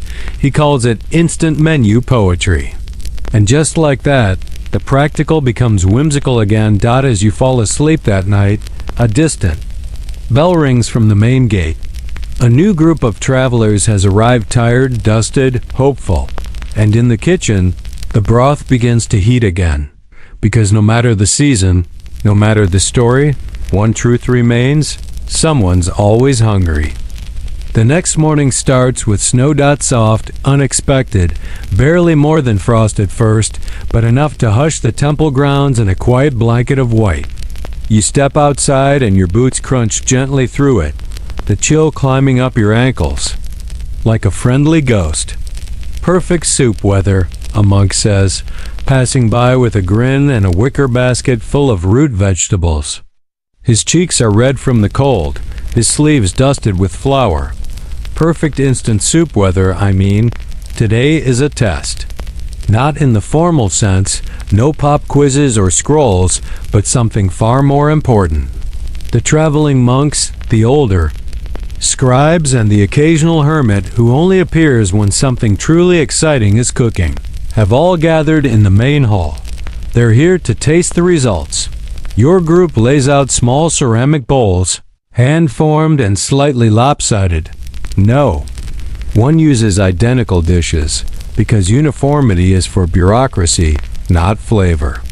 You prepare tiny bundles, a twist of dried noodles, a pinch of powdered dashi, maybe a crumble of rehydrated mushrooms, a splash of hot water, a quick stir with a carved wooden spoon. Then, The silence. It's the silence of anticipation, of waiting. For steam to tell you whether your idea was good or just clever. The first slurp is cautious, then curious. Then one by one smiles bloom like sudden spring blossoms. Eyes close, shoulders drop. It's not just good. It's restorative. One monk sighs deeply. This, he says, tastes like arriving home after a long walk. Another nods. It tastes like being forgiven. You blink. That's a lot for noodles, is it? He asks. Historians still argue whether early instant foods had spiritual importance, or were simply convenience in powdered form. Some scholars point to writings describing portable soups as proof of monastic ingenuity, while others believe it was just a lucky byproduct of food storage needs. What's clear here now is that your noodles have stopped being merely a project. They've become a moment, a kind of edible punctuation at the end of a weary sentence. Word spreads quickly. A boy from the village comes up carrying a cold lump of rice in a cloth and trades it shyly for a cup of steaming broth. He drinks it, wide-eyed, and immediately starts describing the flavor using colors and weather patterns. Green lightning and soft rain, he says, and maybe the smell of Grandma's house. You write that down soon. The monks begin customizing. Of course they do. One adds shredded pickled plum. Another sneaks in crushed chestnuts. Someone decides the noodles are too linear and slices them into chaotic spirals. Debates erupt. But they're the friendly kind of ones that make you laugh until your ribs hurt. Someone proposes naming the base version. It sparks a flurry of suggestions. Sutra soup. Zen in a bowl. 5-minute enlightenment. Eventually, the abbot intervenes. He clears his throat, taps a ladle gently against the rim of his own bowl, and simply says, "Let's call it makase." You glance around. No one questions. Later you learn that makase means both Wood Star and Thursday. It's the name of the day this all began. It also sounds just whimsical enough to fit production kicks into higher gear. The dashi powder is measured into paper pouches, the noodles dried into tight coils, and everything is packed with a tiny square of folded advice, a foretaste cookie, if you will. Each note is handwritten by a different monk. You get assigned this duty once. Your first message. Try not to overthink. You're probably doing fine. Your second. Some flavors take time, so do people. Your third is vetoed for being too cheeky. Don't trust a monk who won't share their soup. The abbot laughs but pockets it anyway. Soon, boxes of makase travel with pilgrims, traders, scholars. The packages are light. The impact is heavy. And with each journey, the recipe grows. Tweaks made in snowy villages, hot riverbanks, city alleys. Some monks resist the expansion. It's becoming too fun, one grumbles. Another counters. Then clearly we're doing it right. One chilly evening, a curious event takes place. The first instant ramen duel. Two monks face off in the courtyard, each armed with their own twist on makase. They cook simultaneously, bowl steaming in the frosty air. A crowd gathers. The judging criteria. Aroma. Flavor. Whether it causes a reflective sigh. Bonus points if someone mutters, "I needed this." The duel ends in a draw. One monk's broth is warmer, deeper. The other's noodles have a hint of spice that makes you feel like running joyfully. Downhill, you're asked to announce the winner. You declare the true victor is all of us. Pagron, but also applause. That night, while cleaning up, you find a single, unused pack of the original prototype dashi coil, and that message you slipped in and forgot. You'll get there. Even if you take a weird route. You hold on to it. You're not sure why yet, but you will be. The days pass in slow harmony, like ripples spreading from a single stone dropped into a still pond. You settle into the rhythm of temple life. But something feels different now, lighter, perhaps, or just more flavorful. Even the daily chores seem to hum with a quiet confidence, as though everyone's secretly proud of having invented a soup that can hold its own against snow and sorrow. And then, the letter arrives. It's wrapped in mulberry paper, sealed with a pressed coin symbol, and carried by a merchant who smells faintly of pine resin and expensive arguments. You're summoned to the abbot's quarters, where the room smells of old ink and fresh ginger. He holds the letter with both hands, as if it's a particularly delicate bird. It's from the capital, he says. The monks of the Silver Path. You? Blank. That name holds weight. The Silver Path monks are known for two things: their relentless pursuit of philosophical purity, and their absolutely abysmal cooking. Legend says they once tried to boil enlightenment out of gravel. It didn't work. They've heard of Makase, the abbot continues, and they want to audit it. You cough. Like financially? No, he says, grave. Spiritually. The letter explains at great length and in far too many kanji that a delegation will arrive in 7 days. Their goal? To determine whether your instant soup ritual is in fact an affront to the noble path of mindful preparation, or a hidden treasure of transcendent simplicity. So, naturally, the temple panics. One monk starts reciting every known purification chant over the pantry. Another digs out scrolls with titles like broths and bodhisattvas, a harmony, and simmering. The self. The abbot sighs and mutters, "This is why we don't innovate." It attracts the literal flavor police. You're tasked with training a small team to present makase to the delegation in a manner that's respectful, dignified, and free from cheeky noodle puns. Which is impossible, obviously. Can we still include fortune notes? One monk asks hopefully. Another shakes his head. Only if they contain serious, reflective messages. Like, you too shall become steam. Someone suggests rebranding the dish entirely. We'll call it tempered essence and liquid. Suspension. No, the abbot says firmly. That sounds like soup invented by an accountant. So instead, you rehearse. You teach 3 monks how to brew the perfect cup using only tools made from bamboo. Patience and minor panic. You coach another on how to introduce the dish using metaphors involving moonlight and impermanence. And you write a scroll describing makase as a meditation on nourishment, balance, and the illusion of permanence in boiled wheat. You're really leaning into this, the abbot notes. You shrug. If we're going to bluff, we might as well sound ancient. Historians still argue whether these types of cultural audits were formalized in early Japanese monastic networks, or whether they were just elaborate excuses for free travel and food sampling.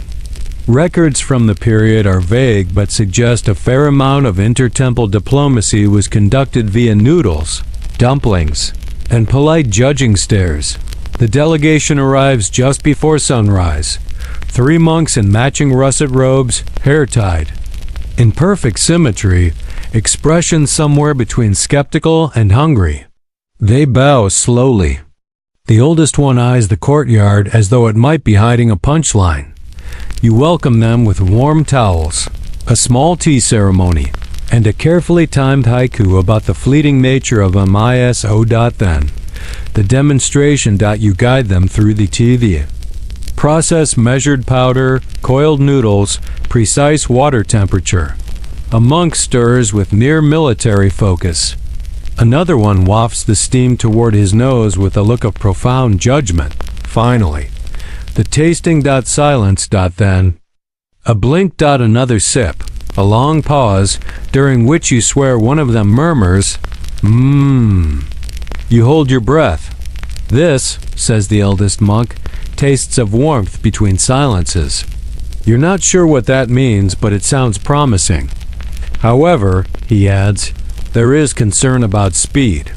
Does this preparation not shortcut the sacred slowness of life? You take a breath. Then reply, "Even in the mountain paths, travelers must eat. Slowness is sacred, yes, but so is arriving." That lands harder than you expected. The monks huddle, whispering in what sounds like an extremely polite argument. Finally, they return to their bowls. One monk takes a third sip. The youngest reaches for a second serving. Later that evening, the delegation departs. They leave behind a folded note with a single character. "Permission." The abbot reads aloud, then looks up. "We're safe." There's laughter. And relief, and perhaps just a dash of smugness. That night, the temple kitchen is loud with celebration. No chanting. Just clinking bowls, overlapping conversations, and someone inventing a new variation involving chestnut puree and wild green. Tea. You take a moment to step outside. The snow has melted. The stars are out again. Scattered across the sky like sesame on rice dot in your pocket is a new fortune slip. Someone snuck into your apron. The wise spoon tastes both soup and silence. You smile, and you start thinking of the next version because nothing gold can stay and nothing soup can improve. You wake to the rhythmic tapping of wooden sandals outside your door and the scent of simmering broth drifting lazily through the paper walls. The delegation may be gone, but their visit left a small ripple in the temple pond, one that's still, gently lapping against every corner of daily life. The abbot seems lighter now, less worried. He even cracks a joke about offering makase at the next solstice festival. "We'll call it enlightenment in a bowl," he muses, "with optional chili oil." The monks laugh. But you can tell they're serious, because something has changed.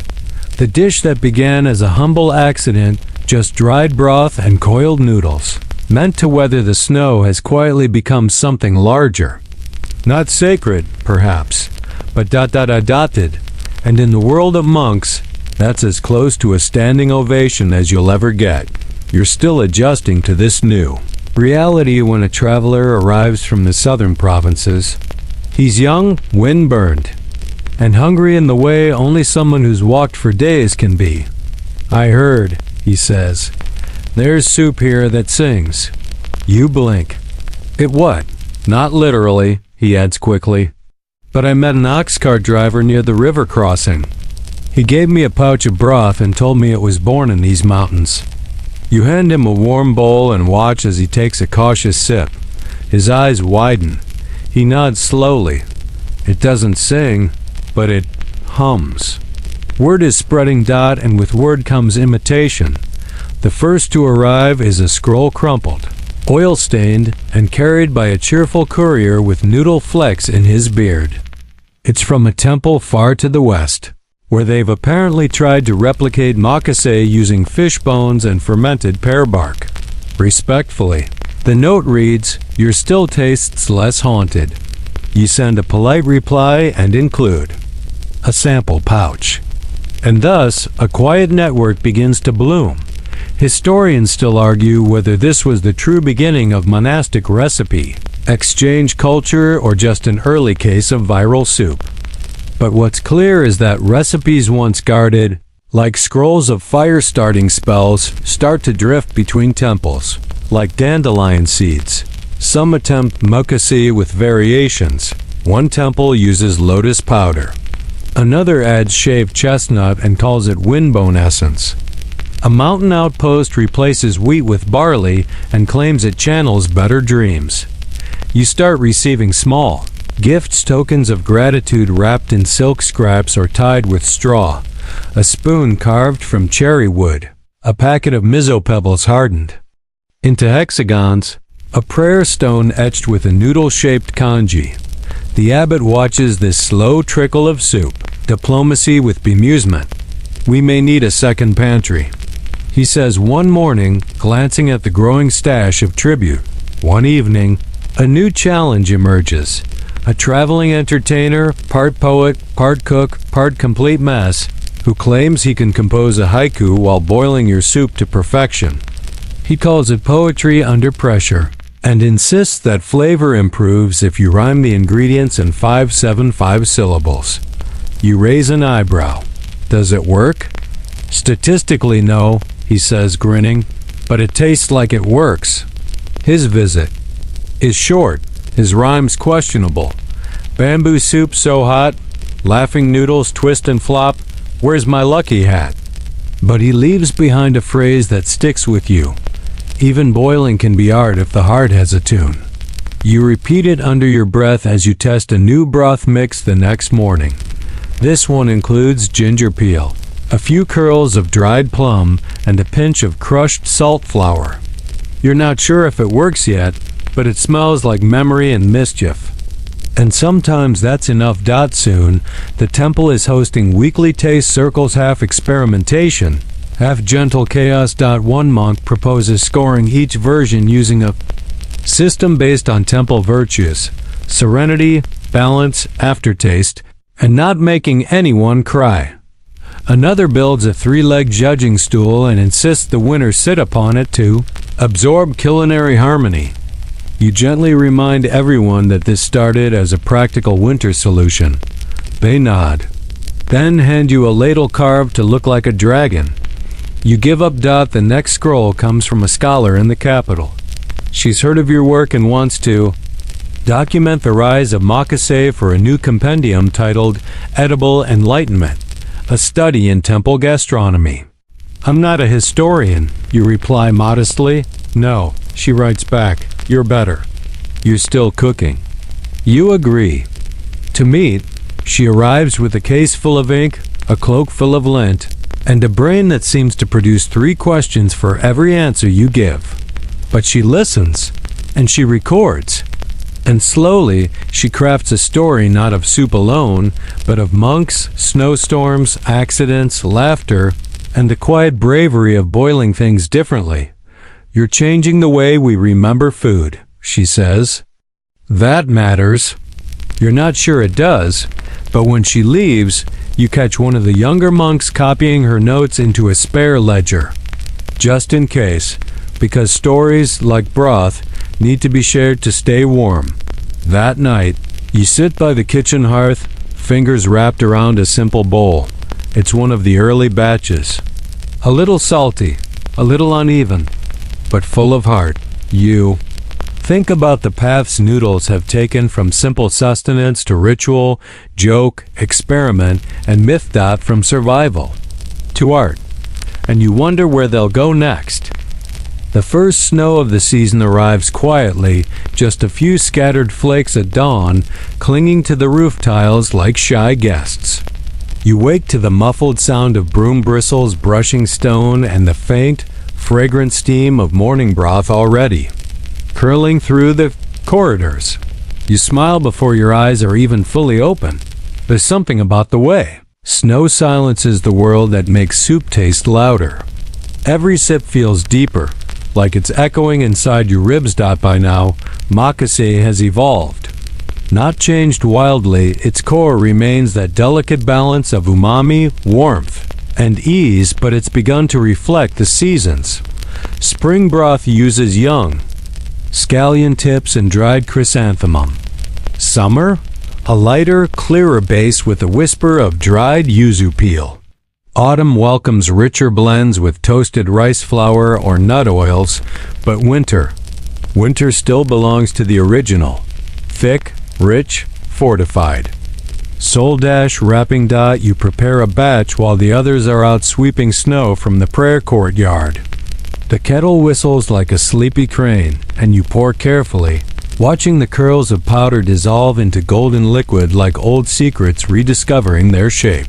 A young monk, barely old enough to shave, pokes his head in. The pot smells. Like it knows my name, he says. You ladle him a bowl. Try asking it for life advice. He slurps thoughtfully. It says, eat slower. Wise soup. He bows. Wise cook. You pretend not to blush. Later that day, a visiting monk from the north arrives. He's wrapped in 5 layers and walks like he's forgotten how knees work. But when offered a hot bowl of makase, he regains function immediately. This he says reverently, is like being hugged by history. Turns out he's part of a loose-knit group of traveling monks who trade ideas, blessings, and occasionally gossip between temples. He brings news. Other monasteries have begun creating their own versions of the broth. They give it different names: Stone Cloud, Spirit Steam, Lazy Dragon Soup, but the bones are all there. Dried base, flash revive with hot water, and a purpose that floats somewhere between nourishment and meditation. Even a few villagers are getting into it, he adds. One family in Omi province is selling instant soup sachets at the winter. Market wrapped in wax paper with instructions painted in calligraphy. You blink. People are selling it? He nods, a little sheepish. I may have paid for a pouch myself. It came with a tiny wooden spoon and a haiku about turnips. Commercialization. Wasn't part of your plan. Then again, there was never a plan. Just a snowstorm, a prayer, and a pantry that didn't want to play fair. You consider this later, while sitting beneath the bare ginkgo tree, sipping a bowl that tastes like your first success. Something you once made for survival now travels farther than you ever could. And with it goes your name, or at least some version of it. Historians still argue whether the original creator of proto-instant ramen was a monk, a housewife, or a merchant with too much barley flour and not enough time. The scrolls from this era are maddeningly vague. But one thing's clear: it began around now. This season, this snow, this monastery. You can almost hear the scholars arguing it out. But what defines instant? Was it truly dehydrated? Was the broth pre-rendered? Were there additives? Meanwhile, a traveler somewhere is probably brewing a pouch of Lazy Dragon over a roadside fire, blissfully unaware of the academic controversy swirling around his dinner. You like that. A few weeks later, something curious happens. A letter arrives. From the capital marked with a court seal. Apparently, a noblewoman with a fondness for temple cuisine tried makase during a recent pilgrimage. She wrote about it in her correspondence. A copy reached the kitchen staff of one of the imperial residences, now there, requesting a demonstration, a royal demonstration. The abbot stares at the letter for a long time, then hands it to you. Not going, he says. You are. You blink. Me? He nods. You made the soup. You should make the trip. You spend 3 days preparing, testing batches, refining ingredients, hand-rolling a few perfect noodle nests. You even design a small folding card to explain the preparation: hand-brushed ink, lotus motif, slightly smug. When you finally arrive in the capital, everything feels louder, crisper, more polished. But underneath it all, still hungry. You prepare the broth in a bronze pot. You steep the noodles carefully, watching them bloom in the heat like shy flowers. And when the lady tastes her first sip, she says nothing, just closes her eyes and smiles.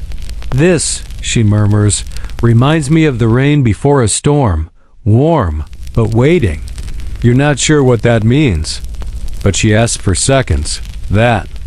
Evening, you sit by a paper lantern in the guest quarters, sipping leftover broth and watching a servant gently pack the extra pouches into a lacquered chest. It's odd. You started this in silence and snow. Now it's traveling inside palanquins, wrapped in silk. You wonder what it might taste like in 10 years, 20, 100. Will people still sip it with reverence? Or will it become one more thing served lukewarm at way stations and forgotten train platforms? You think you know the answer, but then again, maybe soup, like spirit, finds a way to stay hot. You return from the capital not with fanfare, but with a soft ache in your feet and a small pouch of gold tucked discreetly into your robe. The abbot doesn't ask for it. He just nods and points to the kitchen. Someone forgot to soak the beans. Back to reality, but something shifted. Not just inside you, but around you. The others now watch how you move through your prep with a kind of casual reverence, like your ladle might bless the pot. Even the youngest monks, who used to groan about soup duty, now line up to help slice scallions with a necessary flourish. One of them tries to flip a dried mushroom into the pot from across the counter. He misses. The abbot, passing by, doesn't break stride.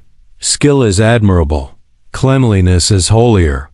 And just like that, the spell breaks. Still, there's a new tempo in the monastery now. A sense that even something as humble as broth can carry stories, and maybe even carry a temple's name beyond its own gates. News trickles in. A group of pilgrims stops by claiming they've heard of the monastery that invented soup you can take with you.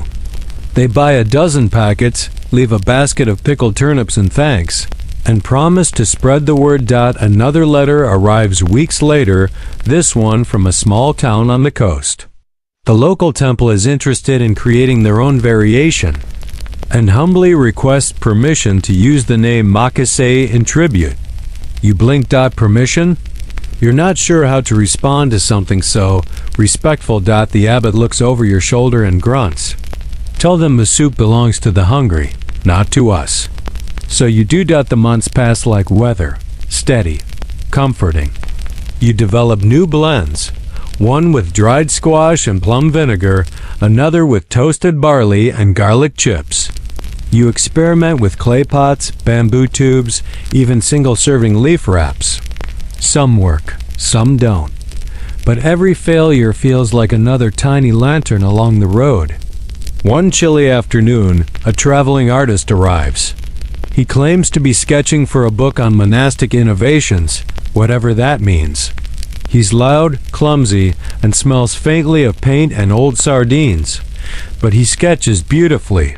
He sits in your kitchen for hours, drawing bowls, noodles, pots, steam. He even captures the faint concentric swirl of oil in the broth, like it's whispering secrets in spirals.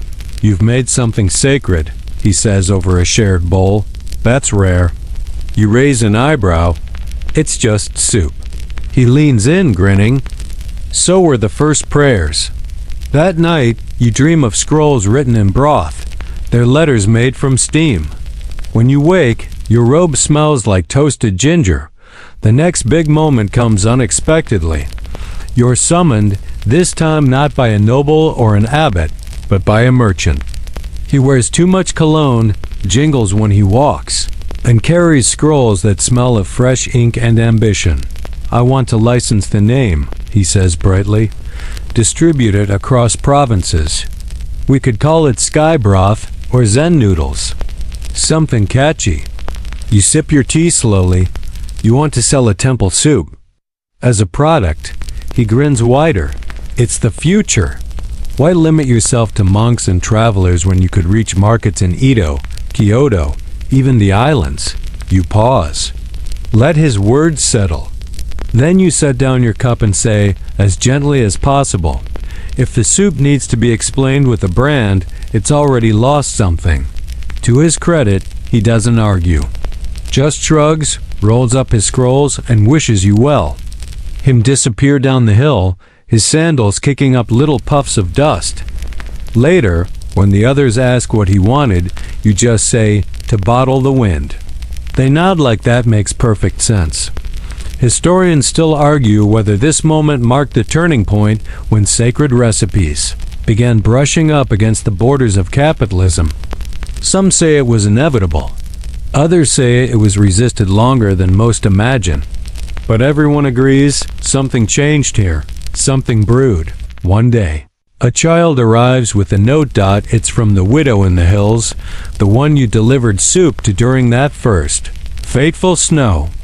She's moved into town now, but says she keeps a single packet of makase above her hearth. Just in case the silence gets too loud, she writes.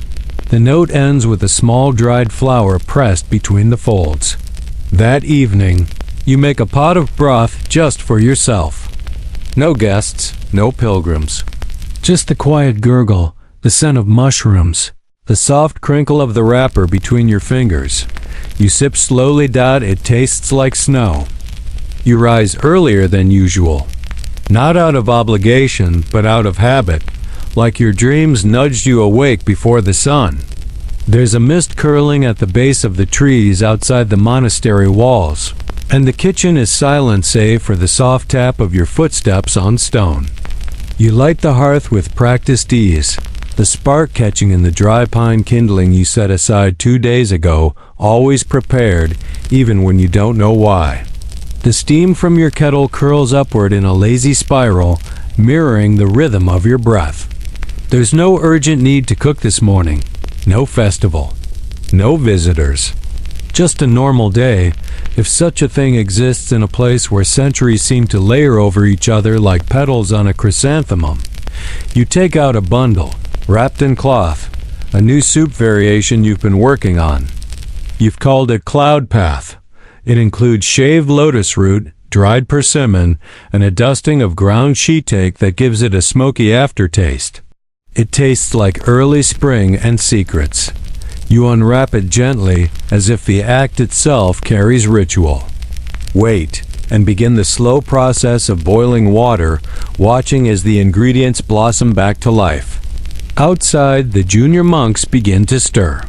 One yawns so loudly it echoes through the courtyard. Another sneezes, earning a soft chuckle from someone nearby. A bird lands briefly on the windowsill before flitting off again, perhaps bored by the lack of rice crumbs. You serve bowls one by one, as always. But this time, the line doesn't end at an elder from the nearby village shuffles in, invited by nobody, welcomed by all. He eats in silence and leaves a tiny lacquered comb as a thank you. Then a former monk returns, his robes dusty from travel and his eyes heavy with stories. He bows low and takes a bowl without words. Then a woman you don't recognize, a traveler, perhaps asks, "Is this the soup from the mountain scrolls?" You blink. The what? She pulls a weathered page from her satchel. It's a poorly translated version of a traveling merchant's pamphlet, complete with an exaggerated illustration of a monk wielding chopsticks like swords. At the bottom, in tiny characters, inspired by the soup of Makase Temple. You laugh. You can't help it. You're both honored and horrified. The traveler laughs too. "Is it true," she asks, "that you once used a wind bell to time the broth?" You pause. "No. But it sounds good, doesn't it?" You nod. It really does. Historians still argue whether this moment, the printed page, the traveler's copy, the casual spread of myth disguised as fact, marked the true beginning of the soup's legend. It no longer belonged only to the monastery. It belonged to imagination, and imagination, like soup, tends to bubble over. That night, a monk brings you a stack of drawings. Illustrations of various soup layouts, reimagined bowls, serving utensils designed for maximum portability. One design includes a strap so you can wear a broth pack like a shoulder pouch. "It's not dignified," you say. He nods. "But it's useful." You spend the evening scribbling notes in the margins. The next day, a child carves their own soup. Game in the courtyard dust little dried beans serving as ingredients. A twig for a spoon, lines drawn to represent flavor paths and seasoning zones. They insist on rules, of course, and change them halfway through. If you land on a chili pepper, you lose your turn unless you can name a proverb. She explains solemnly. You smile and play along. Your proverb? A cold pot still remembers the fire. She beams like you just recited scripture. Later, when you recount the tale to the abbot, he mutters, "At least they're not playing chase with ladles anymore."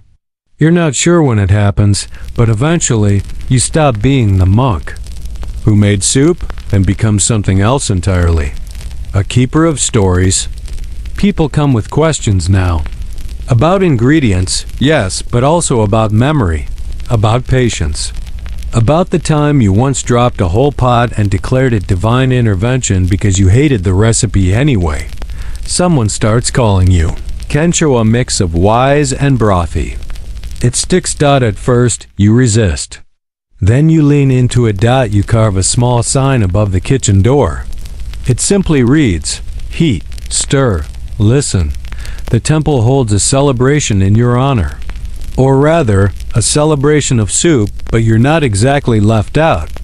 There are games, scroll readings, even a haiku contest about broth. Someone recites, "Steam rises softly. Winter's hush and mushroom curls." A spoon becomes prayer. You pretend not to tear up.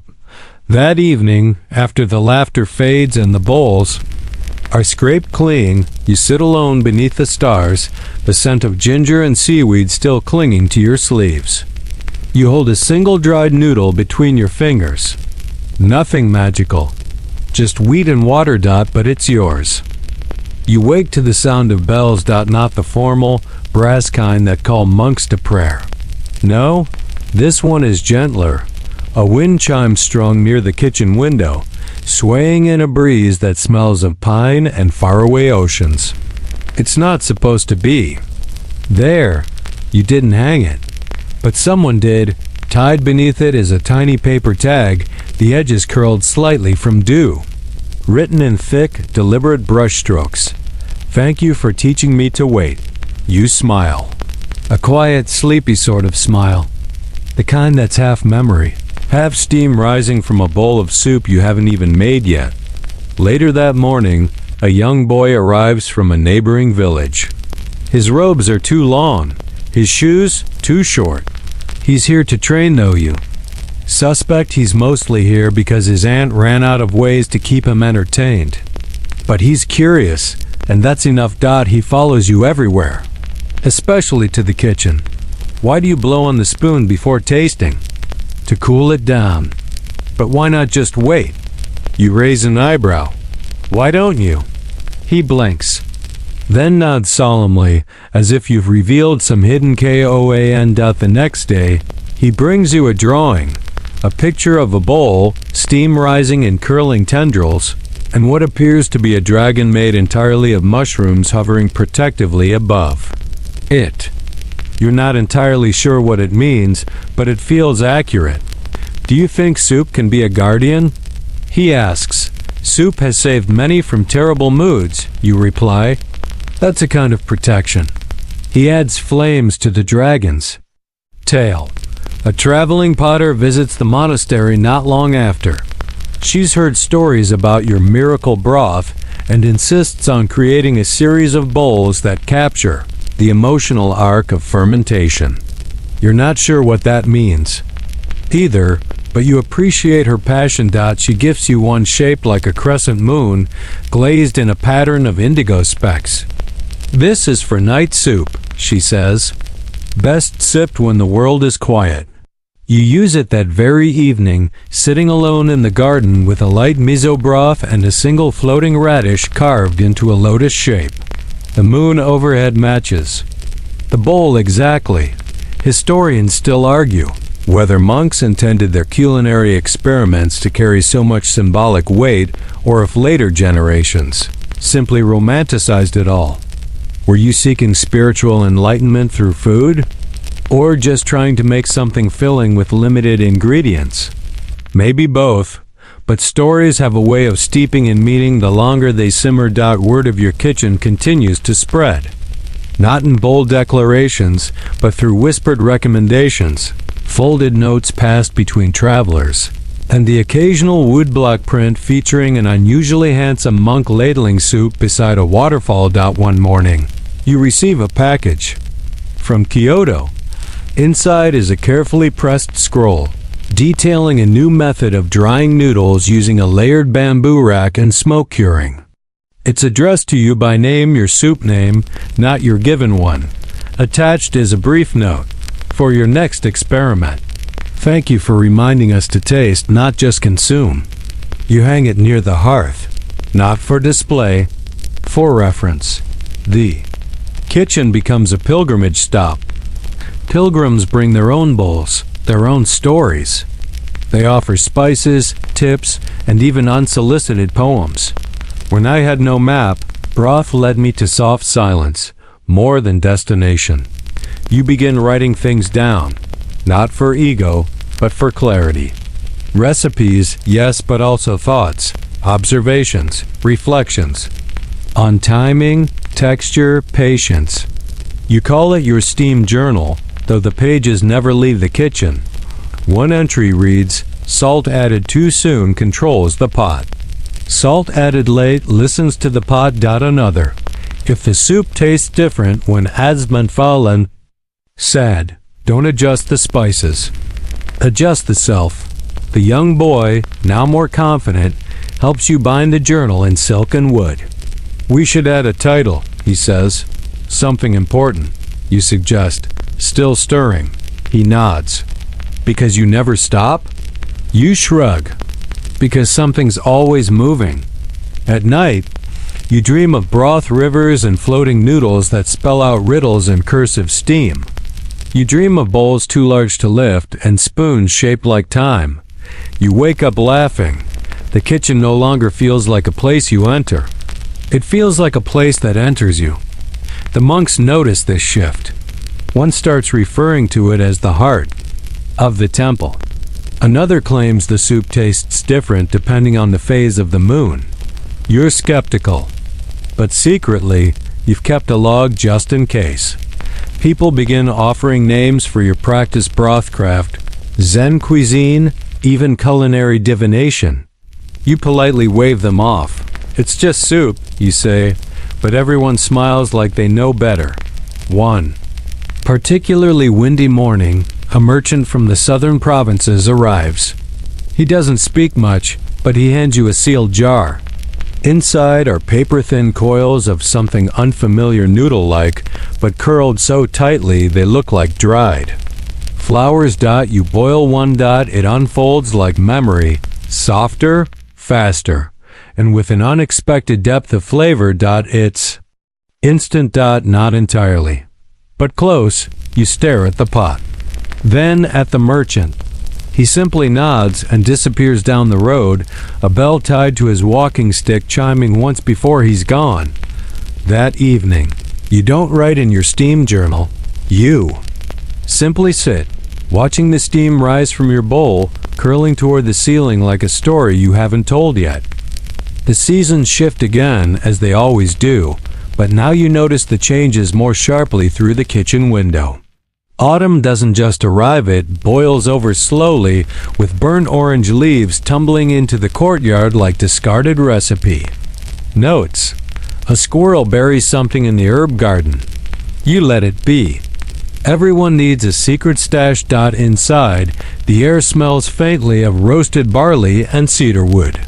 You've taken to drying bundles of herbs above the hearth. Shiso, sancho, even. A few curious leaves donated by traveling pilgrims who swear they change the flavor of dachi depending on the moon's mood. You haven't tested that one yet. You sit at your usual low stool, gently stirring a pot filled with buckwheat noodles, slices of yam, and a single slow melting egg. It's not a fancy dish, but it doesn't need to be. In fact, you've come to prefer the dishes that don't announce themselves. Like guests who take off their shoes without being asked. There's a knock at the door. An older monk peers in, holding a scroll and a sheepish expression. "There's talk," he begins, "about formalizing this. Your methods, your recipes." You raise an eyebrow. "Into what?" He hesitates. "A doctrine." You nearly snort broth through your nose, but he continues. "Not a doctrine. More like a guide, something to pass on." You pause, ladle hovering above the pot. The idea makes you uneasy. To formalize something that was born from boredom, from curiosity, from improvisation feels like trying to trap steam in a box. Still, you nod. "Only if it includes my mistakes." The monk smiles, especially those. And so begins the task of putting your culinary journey into words. You gather scrolls, ink, and a reluctant scribe with excellent penmanship but no palate whatsoever. He asks how to describe the taste of your mushroom miso blend, and you say, "Like rainfall on old stone." He sighs. Eventually, the manuscript takes shape. It doesn't have a grand title. Just a brushstroke across the first page on broth and breath. The chapters include curious headers. How not to salt and panic. The 3 kinds of simmering. Ladle. As mirror, boil until memory softens. It's not a cookbook. It's not a religious text. It's something in between. A conversation with the next monk who'll sit where you sit now. Or the traveler who'll wonder why their soup suddenly tastes like that. Truth. Historians still argue whether this manuscript was the root of Japan's obsession with balanced flavor, or if it was simply one monk's overly poetic diary. Either way, it circulates quietly. Hand-copied, ink-smudged. Smelled of soy and firewood. You keep none of the original. That belongs to the temple. But the story? You live it daily. One winter's morning, just before sunrise, the young boy, now taller, with sharper eyebrows and a dangerous amount of confidence, asks if he can run the kitchen for the day. You agree. He promptly burns the rice, undercooks the noodles, and sets the soup out before it's steeped. You eat every bite. He's devastated. You smile. It's only your first failure, you say. You'll need thousands more before you get lucky. He stares at you, then laughs. You sound like the soup. You both crack up. Later, he asks if you ever thought your instant-ish noodles would matter. You think about it, then shake your head. I thought they'd be convenient, tasty. I didn't think they'd end up in scrolls. He nods, then says, "Can I name a new dish?" You blink. Only if it's terrible. He grins. Frogs lament. You stare. You have my attention.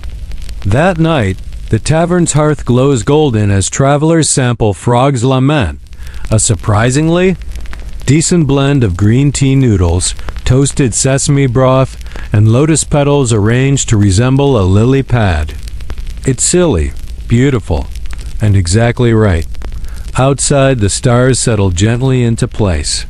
You sit near the door, legs tucked under you, sipping a new recipe. The broth hums with memory. The noodles curl like questions.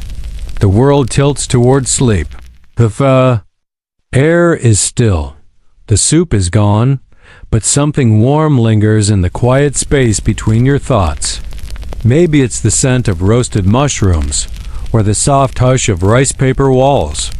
Maybe it's the memory of a smile passed across a table, the clatter of dice near a kettle, or the way dried noodles unfold like tiny scrolls in boiling water.